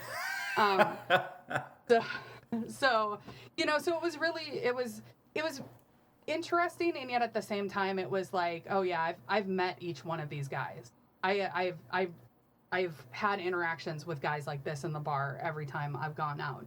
And I was telling Brad too that I think there's a certain assumption or expectation of a woman, especially if she's by herself going into a bar, that clearly she's here because she wants to be picked up. It can't be just she's legitimately waiting for somebody, or she's just had a long week and wants to have a glass of wine but doesn't want to go buy a bottle, just wants to have a glass and go home. Like there's this expectation that, oh, I'm just waiting for you. I'm just waiting for you to come up and, sweep me off my feet, or whatever it is that they think they're doing. So that was some of the, pieces that I took away from it. Another thing was, Corey, you mentioned like feeling like there was no perfect way out, like there was no right path, like answers to choose. And I think that is 100% realistic, because one of the things you also learn as a woman early on is how to read body language really quickly. You learn how to kind of gauge a person's reaction. And so you say, okay, thanks, but I'm not really interested. And then you see right away if they get closer, or if they, kind of back off, or if they get that look in their eye where they're like, oh, you're that kind of bitch. Okay. Like that kind of stuff. Like you figure that out pretty quickly, how to read that kind of stuff. And so there's never a perfect way out, like whenever you're having an interaction with, a man in a bar, because you just don't know who's coming at you, and you don't know what's going to trigger them and what their motives are. So you're always kind of like, okay, is this somebody I can just be real clear and just, nope, not interested, like I'm just going to sit here and have my drink? Or is this somebody who you have to, play the game a little bit to get them to just kind of like, you petted their ego a little and now they just will move on. So I think that that's really accurate, that you don't really have a perfect way out. There's not really like one path to take, because you never know kind of who you're addressing. Yeah, that's a good point. And of course, I don't have the same experiences or reaction to it the way that you did, Hun. But as I was playing it, the thing that really struck me the most, and Corey, I'm curious about your take on this as well, is just how callous and like robotic these guys were. I mean, it's not, I mean, of course this was a game, they weren't real people in a real situation, but these are taken directly from these guys' playbooks, right? So this is pretty close to how they act in the real world. And it's like they weren't even seeing me or, my character as like a person. It was just like they were kind of running these scenarios about, like Gina said, like to take control of the situation. And that was by design, like, oh, let's try flattery. That didn't work. I'm going to try to get aggressive. Oh, that didn't work. Oh, I'm going to shame you in front of these people. Oh, that didn't work. And I was defaulting to like, fuck you all the time. And some of these guys were still pretty persistent, even after I was like doing like the renegade option of just like, please fuck off. I'm going to shoot you in the face. And so it was kind of, it's not like I didn't know this was going on, but I think that playing this game was actually really a great thing to do, because it really puts everything in a different perspective. And seeing like how unhuman they saw me as, like it was just a challenge, or just like, this guy is going to get what he wants no matter what, and he's going to say or do whatever it takes. I mean, the way that some of these guys vacillated back and forth between being flattering in one sentence and being threatening in the next sentence was really kind of horrifying, because I would imagine that like there is no way out. Like you guys have both observed, there is no way out, and I think that's by design. And so like I was thinking about, if I was actually in the situation and if I was a woman, I would be terrified, because how am I going to get out? And like, if I do get out of this, what is going to stop this guy from like forcing whatever he wants to do? He clearly has no respect for me as a person. I mean, honestly, this feels like a kind of like like of a rape of a sort, or like definitely like a sexual assault, where you're forcing this woman by taking advantage of social norms or physical intimidation, or by implicit threat, and making her do things that she has hopefully not told you she didn't want to do. And I just can't imagine. I guess I can imagine like how frightening that must be, and how cold these people are. Like if they're out there teaching this as a class, like teaching this as a way to be, like how soulless and empty are these people that they don't even see women as as creatures worthy of respect or as equal human beings. I mean, they clearly don't, because you couldn't handle anybody like that. I mean, Corey, did you get that same kind of like dehumanizing feeling when you were playing it? Like, was that hitting you kind of in the same way? Yeah, I think so. And like when Gina was talking about sort of like almost like it was like dialing a customer service number, like that whole is kind of bouncing off of me where like, they didn't, the guys that come up to you, they don't really see you as a human being. They just see you as like a piece of meat. And then they know how to manipulate whatever you're saying, like no matter what you could it's almost like a multi-level marketing scheme. It's like whatever you say back to them, they already have an answer or a way to like twist what you said back into them manipulating you to get what they want. And it's just like the classic case of like, even when it comes to like people who are in a relationship, I think about this all the time where like say like a guy and a girl are dating for a while and then they break up or something. And then the guy is always like, oh, well, that bitch is crazy, so I broke up with her. But really it's like, okay, well, what did you do to make her crazy? Because she wasn't crazy on her own. You probably manipulated her in a way to make her do something finally where she got to the breaking point under your stupid bullshit, and then you just write it off as like, oh, well, she's just fucking crazy, man. And it's like, no, that's not the way this works. You don't get to be an asshole and then just turn around and be like, oh, well, she's a crazy bitch, and then that's it. But it's just like that whole idea of manipulating and turning whatever they say against them and just like knowing the buttons to press and the way to twist the words around. That game really brought a lot of that to light, and it's really disgusting. Yeah, I definitely agree. I mean, it's kind of like what I was saying before about women learn pretty quickly how to read some of those microaggressions and some of those things that you see it, like, and you can't sometimes always articulate it, but you see it, like watching, like reading some of those lines and stuff like that. Some of the there was one guy in particular, he was talking about, it was the one where he like, shames you in front of the whole group.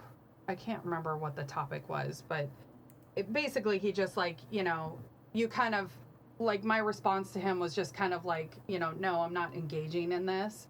And it was just basically to the group being like, oh, look at her, like, so ridiculous, right? And, everybody chuckles and thinks it's so funny.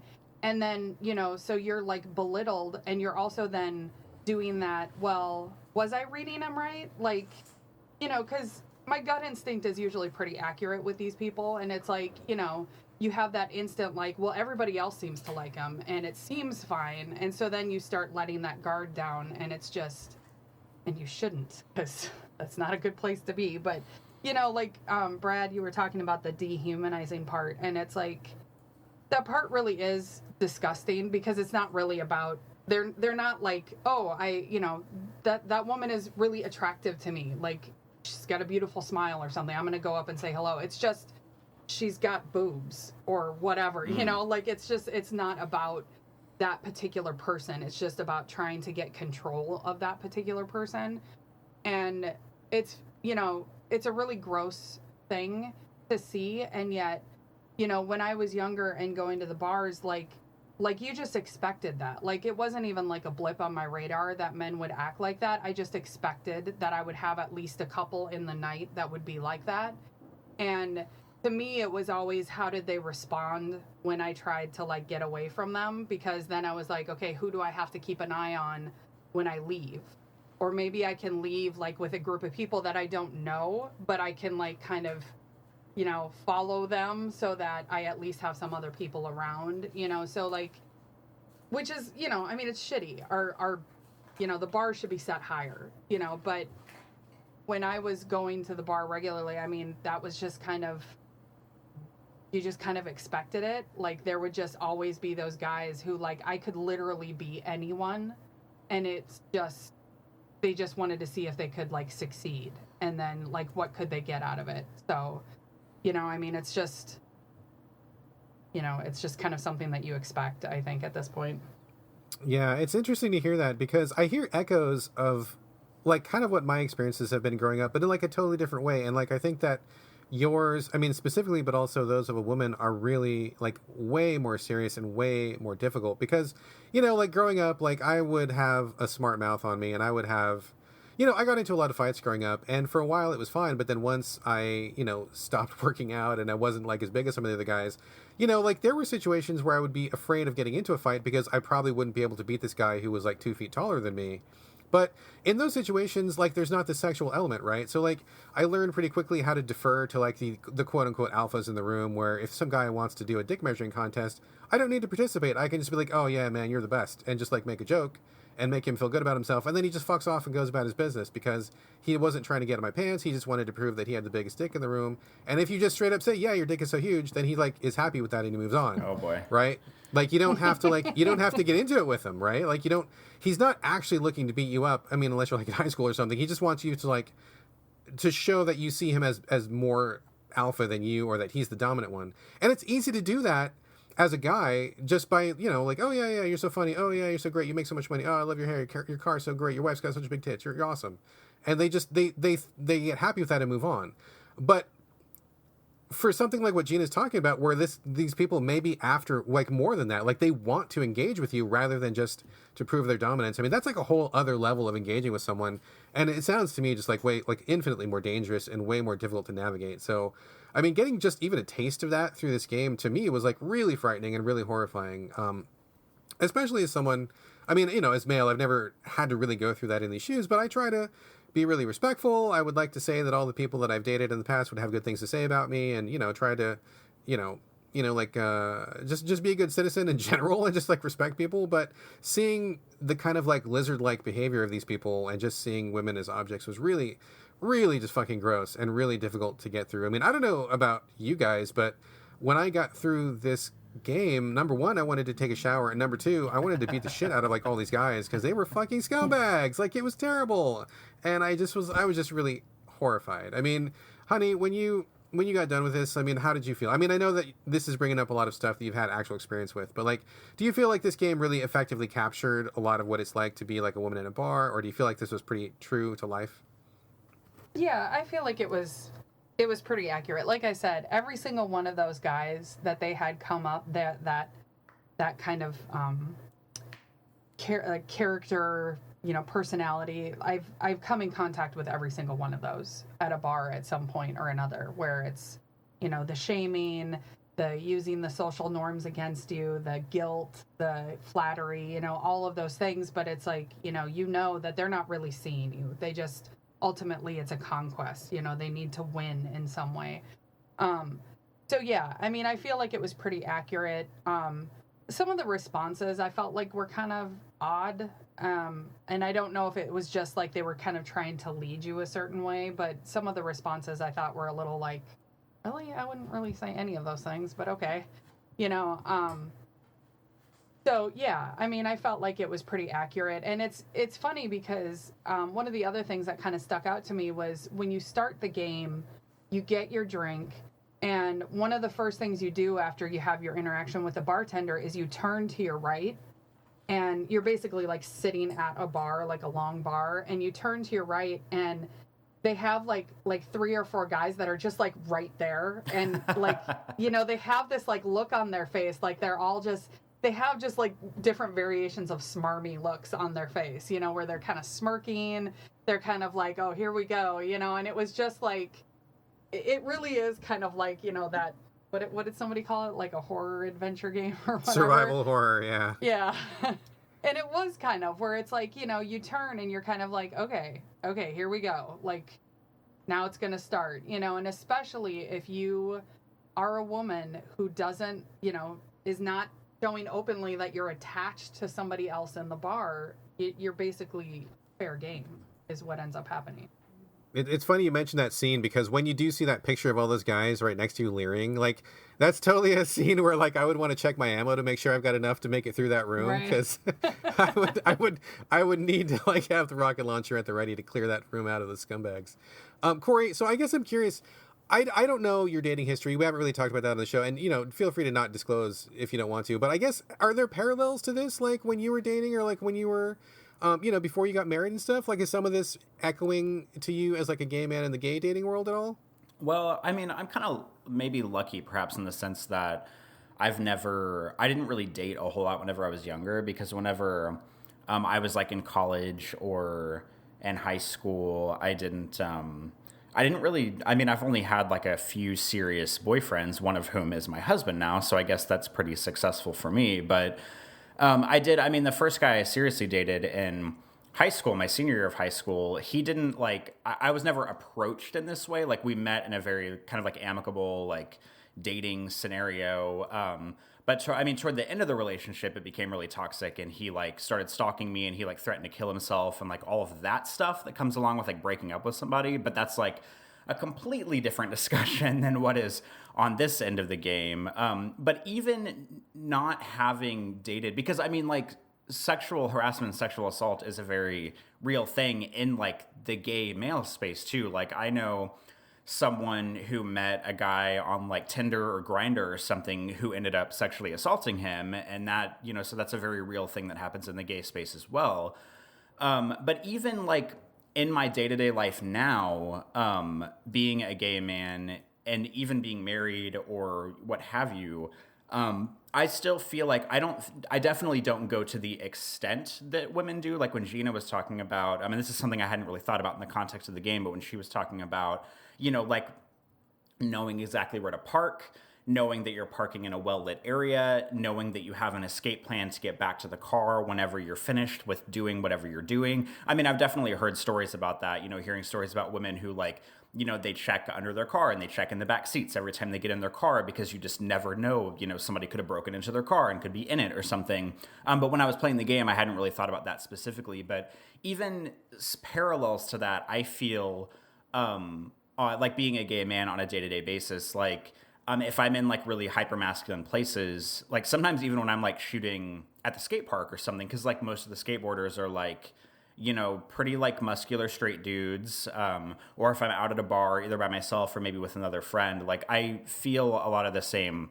It's just like, it's not people hitting on me or like scummy dudes like coming up trying to like get in my pants or whatever, but it's just like the overall awareness of like, you know, I am a gay man, like if, you know, it's just basically like trying to like constantly pass for being straight a lot, which I mean, luckily I think I don't have a big problem with that.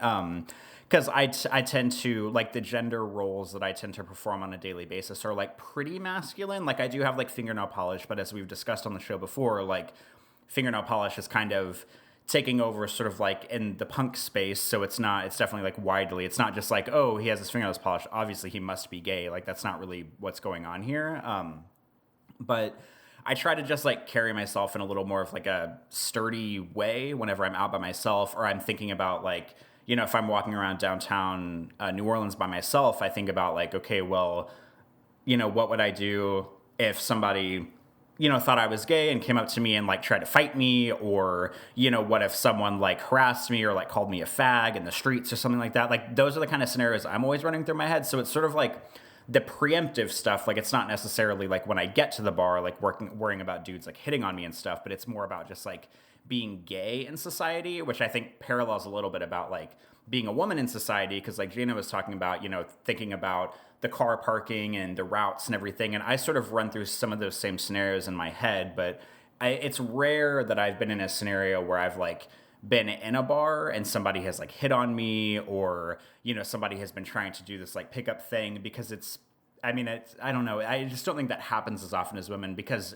with a man, even with a gay man, like, you know, like Gina said, like if you're a single woman in a bar, like you kind of are this odd target for every other man in the bar to like signal to try to pick you up or whatever. And I don't think that's necessarily true with men. So luckily I haven't really had to deal with that specific thing, but there's sort of like the tertiary stuff around it that I try to like monitor and think about. And I also like on the other side of this coin, whenever I'm out in public, I try to be aware of other women around me and what they're going through. And like I've been in situations before where I've like kind of learned that a guy who maybe I thought was charming, or that I thought was interesting, or that I thought was like a nice sort of like feminist guy, is maybe like not quite the charming guy that I thought he was before. And I have just like straight up alerted other like female friends of mine and been like, hey, just so you know, like, I know you're not trying to like hook up with this dude, but I just want to let you know that like this is what he said to me earlier, and I just want to kind of alert you. So I try to, I don't know, do my part as like a feminist ally to kind of like alert other women maybe that men are being a little scummy or being a little weird. So like I try to use, I don't know, I guess like my like male privilege in that sense to sort of like be a beacon for other women to try to alert them to that kind of stuff. Because I mean, women, I feel like need men to stand up for them, because if a woman stands up to a guy, he's just going to be like, oh, you're a bitch, whatever. But if like another guy stands up and is like, hey, maybe you shouldn't treat her like that, I feel like that's a lot more powerful than like if a woman that a dude already doesn't respect stands up to him, then it's not really going to go very far. But if another like male companion says something, then maybe that'll finally click with the dude. So I try to be that guy whenever I can to sort of like alert women to that kind of stuff, or to maybe call a dude out on his behavior or something like that. So I don't know, that was a long drawn out answer, but that's some of the things that I think about on a daily basis.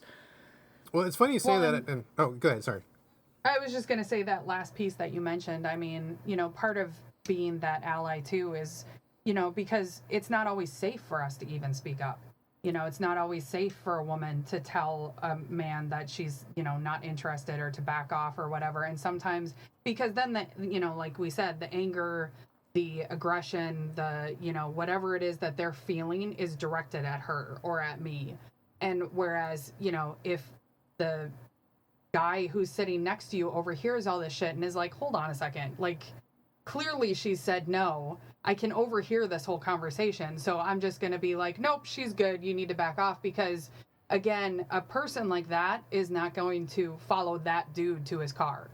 You know, he's going to like be mad and be annoyed, but he's not then going to be directing it at her. He's more than likely going to be directing it at that guy, but not act on it. You know what I mean?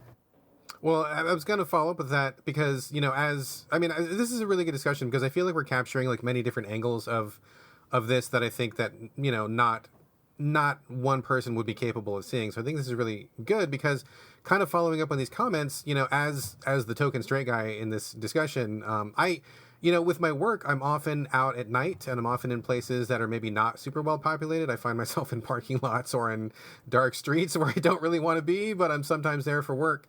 And I often will like keep an eye out, not only just to protect myself from crime, but like if I see women that are walking by, like I'll just keep an eye on them and like, you know, make sure that they are getting where they're going. Not that I approach them or anything, but just like in case someone goes up to them, I'll at least be aware that there's a person who might need some help. And so I would be around to help out if possible.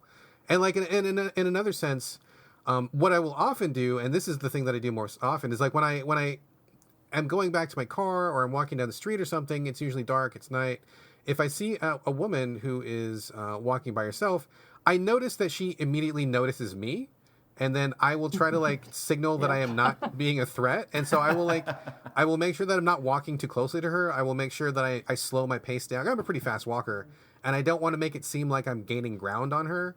And so I will purposely like slow myself down to give her more breathing room, or I will even stop sometimes and like pretend to look at my phone to let her get further away to make it feel like I'm not chasing her, even though I'm not chasing her. I'm just like, you know, it's dark, and if you're alone and if there's only one other person on the street, of course you're going to watch out for that person.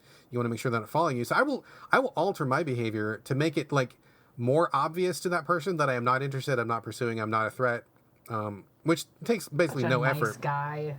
No effort on my part to do. And then I mean, it's kind of similar to like kind of, you know, with all the increased racism and hatred going on in the country right now, I'm often kind of doing like the same thing for people of color or people that I'm watching on the street. Like if I see like people who are obviously not white and there's people around, I'll kind of keep an eye on them. And if anybody starts shit, then I'll be over there to like kind of help them out if they need help, you know, because I mean, I hate to say it, but like if another white guy gets in another white guy's face, like you guys observed, it's a little bit more of a barrier for that guy to get over.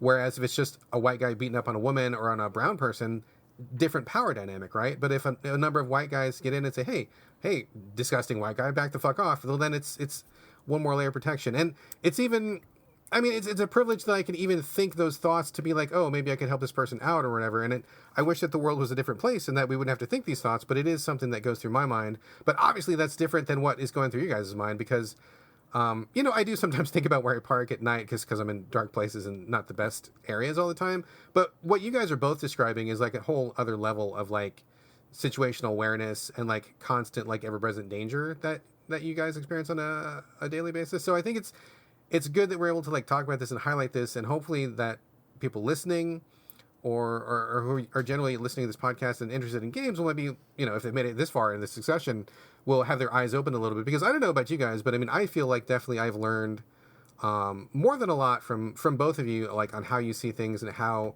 just day-to-day experience can be lived. And that was all brought about by the game. So I guess I'm really glad that we played it, because I feel like, I mean, I don't know about you guys, but I feel like this has been a really good discussion. I mean, how do you guys feel about what we talked about and where we landed?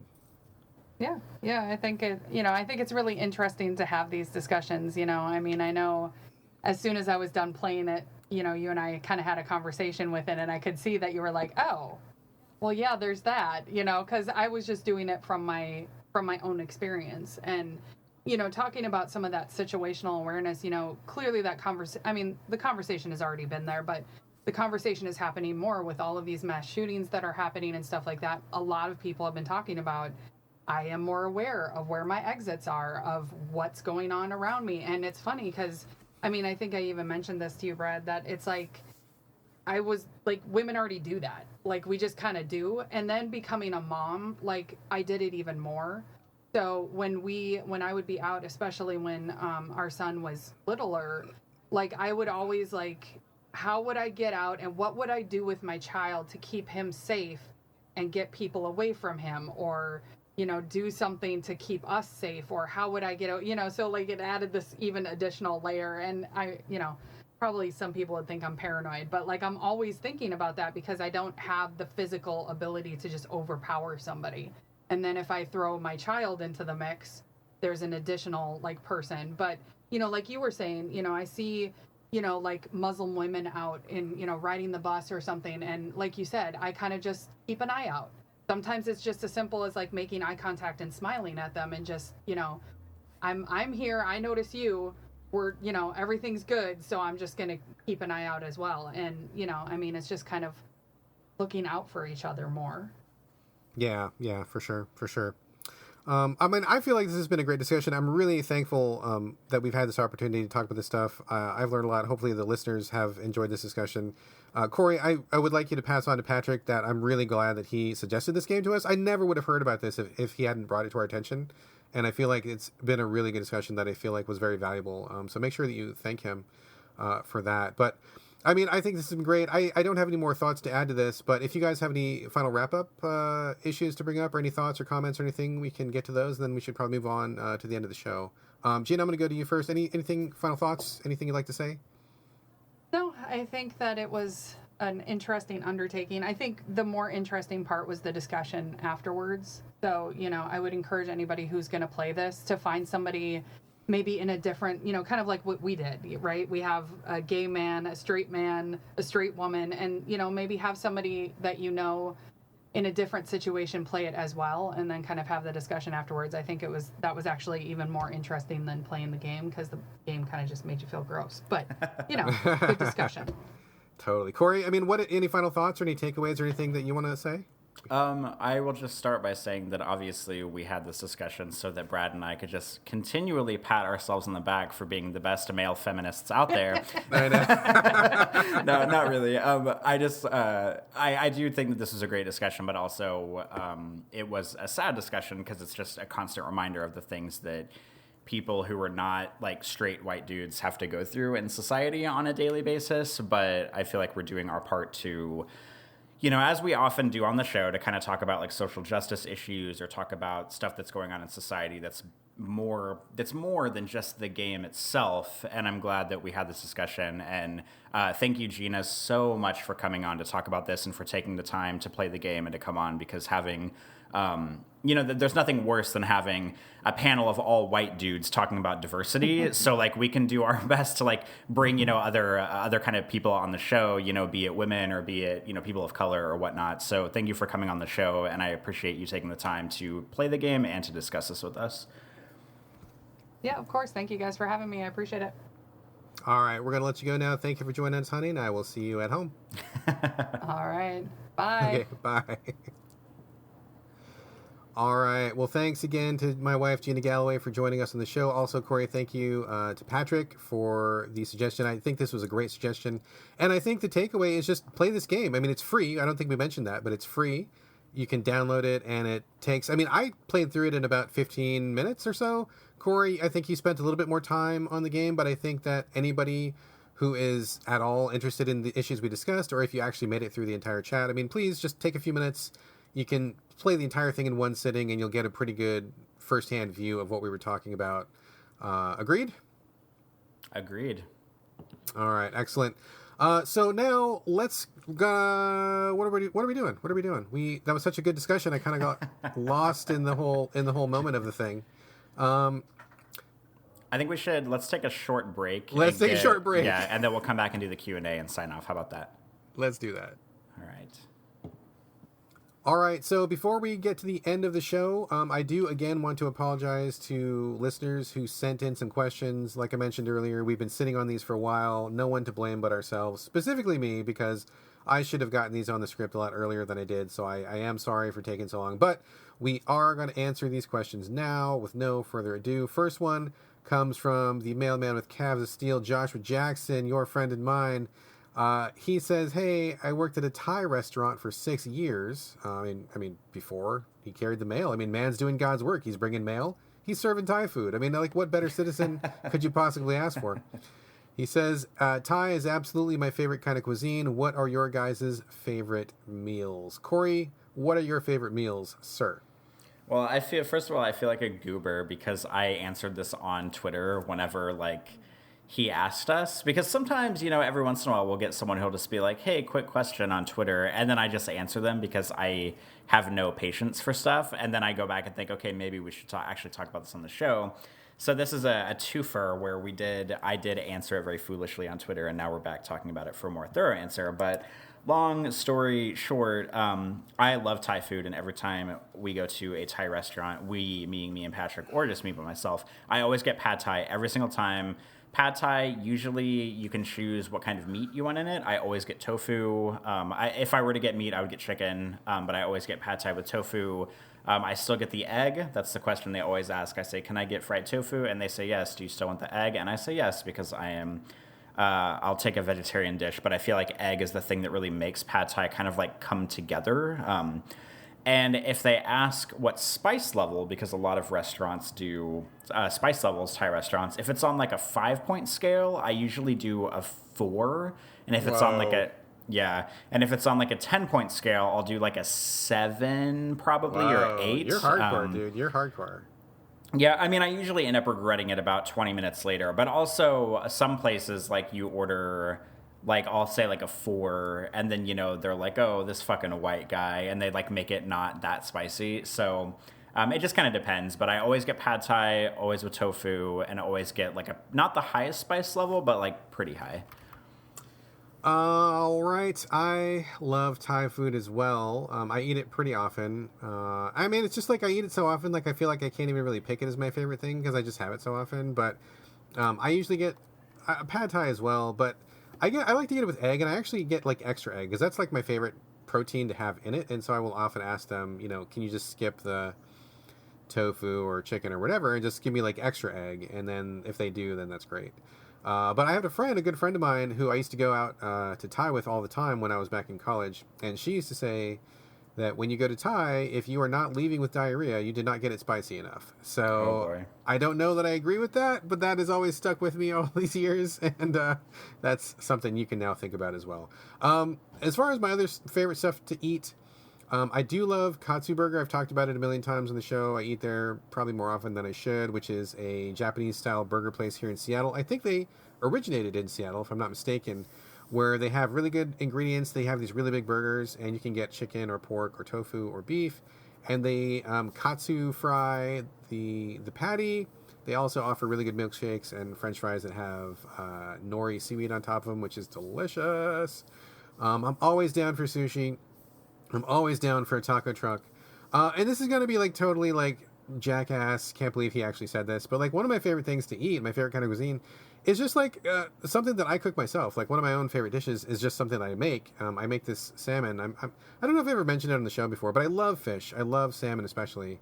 And I have this one particular recipe that I've been working on for many years. And I love making that thing. I love serving to my family. My wife did not like fish until I made it for her, and then she really liked it after that. My son eats it, no problem, and he's like 10. So if you can get a 10-year-old to eat it, then you know you're doing good.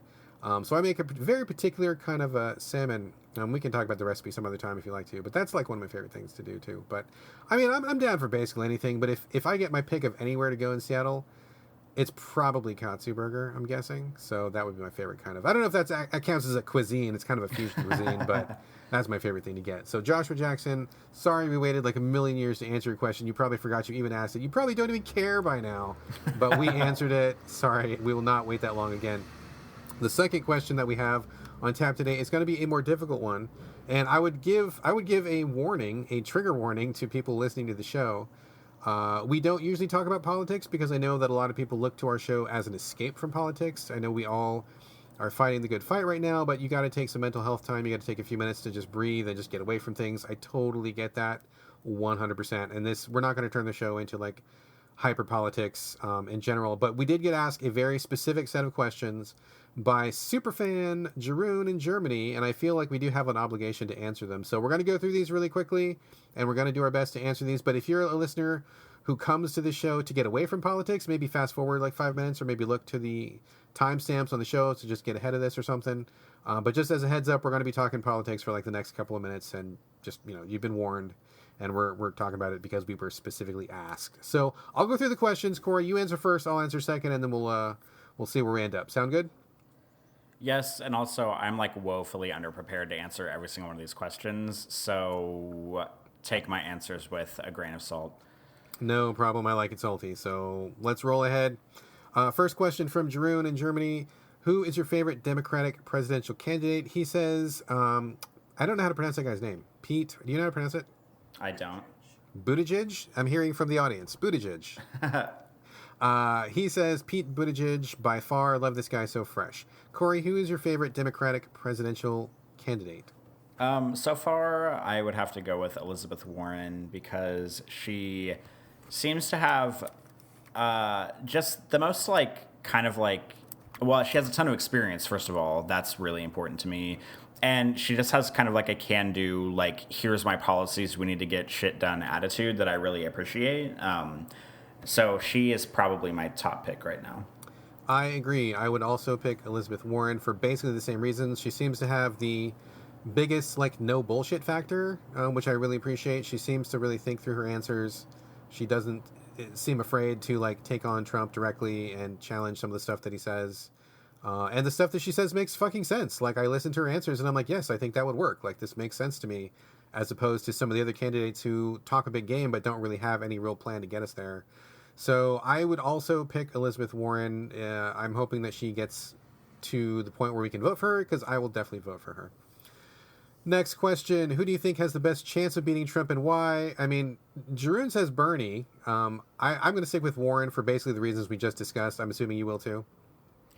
Yeah, I mean, I don't, sort of like the guise of the sort of the blanket answer I can give to a handful of questions that I can just go ahead and preface now going forward is like, when we have this idea of like, who do you think has the best chance of like winning or the best chance of beating whom or whatever, I mean, you just kind of have to like think about the fact that the American voting system is not only like rigged because of the Electoral College, but it's also like you have to assume that every vote is going to count, or that we're not going to have any kind of like international interference with our voting, cough, cough, Russian interference, cough, cough. So like really like anything can happen here. Like, I mean, Clinton won.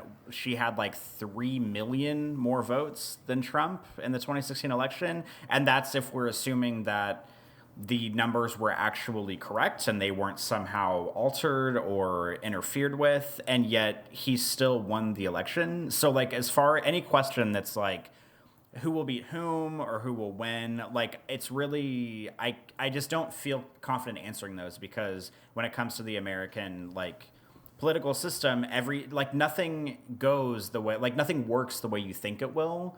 So it's like, I just don't want to be like, okay, I think this person will win, because you just don't really, I mean, it's unfortunate that it's that way, because you would think that as an American citizen, every vote would count for your vote, but that's not really how things work here. Exactly. Yeah. And as I'm rereading Jareen's question, I wonder if he's asking not who we would want to beat Trump, but maybe he's asking who we like kind of what you were saying, who we think will game the system enough to have the best chance of beating him. Maybe that's not the person that we like, but maybe like in a larger like countrywide sense of who might be able to beat Trump. I don't know about that. I mean, I think we can only get behind the people we can get behind, and I think that right now we need to stop gaming the system. We need to stop trying to like vote with a strategy. I think you just need to vote with your heart and vote with who you think you can really get behind. And largely for the reasons that you answered. I mean, along with this question that he just asked, he also asked, who do you think will win the Democratic nomination? Which, again, I think probably gets back to who do we think the system is going to put forward rather than who do we really want to see win in our heart of hearts. Following that, he says, tell me if and why Joe Biden is not that great. So, I mean, I guess a lot of people are looking to Biden, but I don't think, I mean, I don't know about you. Joe Biden is not even on my radar. He's not a candidate. I thought he was an okay dude when he was second fiddle to Obama, but now that he's kind of taken more of the spotlight, I am liking him less and less and less. He says a lot of stuff that I think is stupid and inappropriate.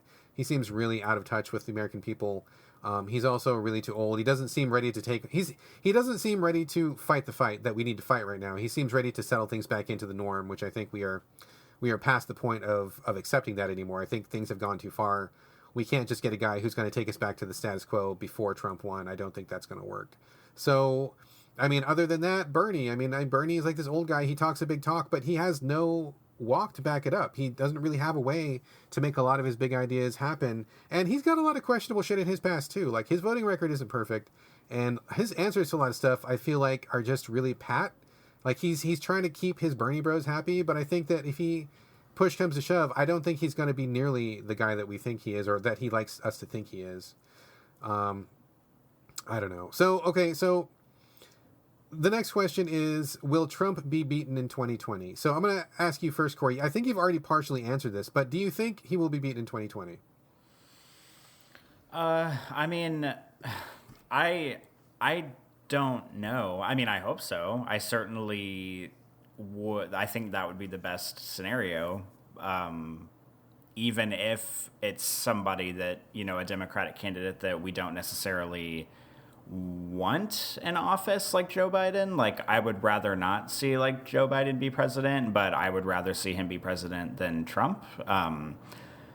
But I mean, I don't know. Like I said earlier on, like, you have to assume that the vote is going to be fair and even and balanced, and we can't assume that in American society. So it's really hard to know exactly what's going to happen. Very true. And the second part to Jareen's question is, don't say I don't know, yes or no, please. So so if you had to pick one, what would you pick? You mean like if he'll be beaten or not? Yeah, he's asking for a straight yes or no. I should have read the whole thing first, my bad. Yeah, and I mean, yeah, I read that ahead of time, but I'm not going to be like bullied into saying yes or no by somebody who doesn't even live in America. But I mean, yeah, if you want to say yes, because obviously I want to keep my hopes and spirits up on the show. But it's just hard to know because, again, like, you can win by 3 million votes and still lose in America. So it's hard to know exactly what's going to happen. That's your answer is hilarious because it kind of takes us back to the game discussion, because you're not going to be bullied into agreeing with this guy. So Jeroen is trying to like pick up artist you into giving him a yes or a no, and you're like, I will not play your game, Jeroen. Not to say that Jeroen's a pickup artist. That's just kind of a little echo of what we just discussed. As for me, will Trump be beaten in 2020? Well, I guess it depends on what you mean by will he be beaten. If you're asking me, do I think that there are enough good citizens in America that will cast their votes that will theoretically outnumber the evil, shitty, racist, hateful people? Yes, I do think that we have far more people in America who are not racist, who do not support these bullshit policies, who do not want this fucking con artist in the White House. But if you're asking me, do I think that is that going to be the result of the 2020 election? I would have to say no, I don't think so. Because I think that Trump will stay in office. Not legitimately, though. I think that either between a combination of gerrymandering districts, by rigging vote machines, which many of which have been proven to be owned by Russian corporations, by having courts stacked with right-leaning judges who favor Trump policies, and by, you know, a lot of psyops being conducted in Facebook and social media and stuff like that, I don't think that he will be beaten. because I think the votes will be skewed. We will not get a true vote, again, because of the Electoral College, on top of all those other things. And here's what's going to happen. If by some miracle, like, Trump has had 4 years to fuck the system over. Like, we're leaving the fox in the hen house for 4 years, and we're praying that the chickens are still going to be there when we come to collect the eggs. You can't do that. You can't expect that those eggs are going to be there. Of course he's fucking things over. Of course he's, like, corrupting things. Of course he's swaying the system. He's had free reign of, like, all these systems for 4 fucking years. He'd be, I mean, and whether Trump's an idiot or not, he's got enough people surrounding him to want him to win because they're all profiting from it. So of course there's going to be enough people in there to try to get their fingers in the system and sway things his way. So I predict what's going to happen is that either people in America are going to be outraged, as they rightfully should be. We're all going to get together and vote. And I think there's way more of us than there are of them. And I think that the votes are going to be, it's going to be like this tidal wave of votes kicking him out of office. And he's going to say, sorry, vote tampering. We can't count these results. I need to stay in office until we sort it out. And he's going to use that as a smokescreen to stay in office. And once he does that, he's there permanently. He's not going to leave. Or the votes are going to be corrupted. The Electoral College is going to be swaying things. And he's just going to, quote unquote, win again, despite having this landslide of votes against him. Like, either way, I do not foresee a peaceful handover of power. I don't see a peaceful transition. And I feel like we are in for some very, quote unquote, interesting times ahead, which I am kind of deathly afraid of. So I feel like we're in for a very rough ride in the very near future. Yeah, so, and it's also even bold to assume that, like, the Earth will be here in 2020. God, no shit, dude. No shit. If we want to go full dark, yes. Well, we're on the verge of having 20% less oxygen on the planet Earth, which I think is pretty fucking significant. So, yeah, will we be riding around with our Mad Max vehicles scrounging for drops of gasoline? Who's going to give a shit about the fucking election then? We're going to be looking for rats to eat and drops of fresh water. So that could be a fucking realistic thing, too. So, I don't know. I mean, I know Jareen didn't want an I don't know, but all I foresee is not good times ahead. So I'm going to hope for the best, but I'm going to expect the worst. So we'll see what happens. And Jareen's final question, do you still love me? Of course we do, Jareen. Of course we do. I feel comfortable speaking for you, Corey. I mean, I'm assuming you love Jareen as well. Of course, yes. Of course we love Jareen. And we're going to go crash on your couch when America starts burning and things go to hell and Trump wants us to be his, like, meat slaves and whatever salt mine he's got going. We're going to hop a boat. We're going to go over to Germany and we're going to stay with you, Jareen. So make some room on your couch. And that silence is him, I'm imagining, saying yes. So, all right. Any final comments, Corey? I don't think so.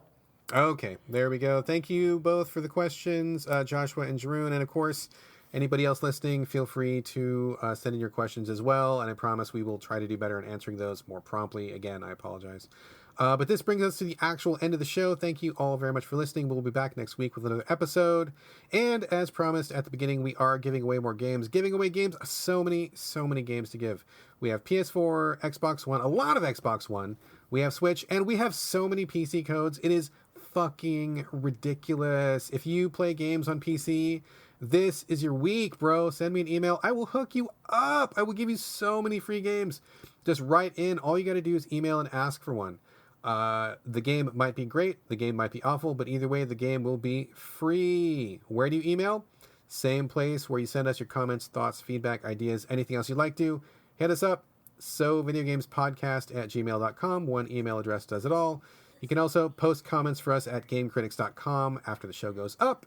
We are on Twitter as a show collectively at SoVideoGames, but you can reach us individually, probably a more direct and more effective way.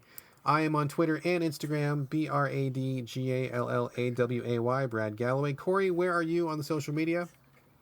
I can be found on both Twitter and Instagram at Corey Motley. That would be CoreyMotley. All right, and that is it for us. Thank you so much for joining us for another So Video Games. And remember, there's nothing after the closing music. This is just a one-time through show. There's no banter at the end, so... we'll be back with banter later on, but in the meantime, this is bye from Brad. And bye from Corey. We will see you guys next week.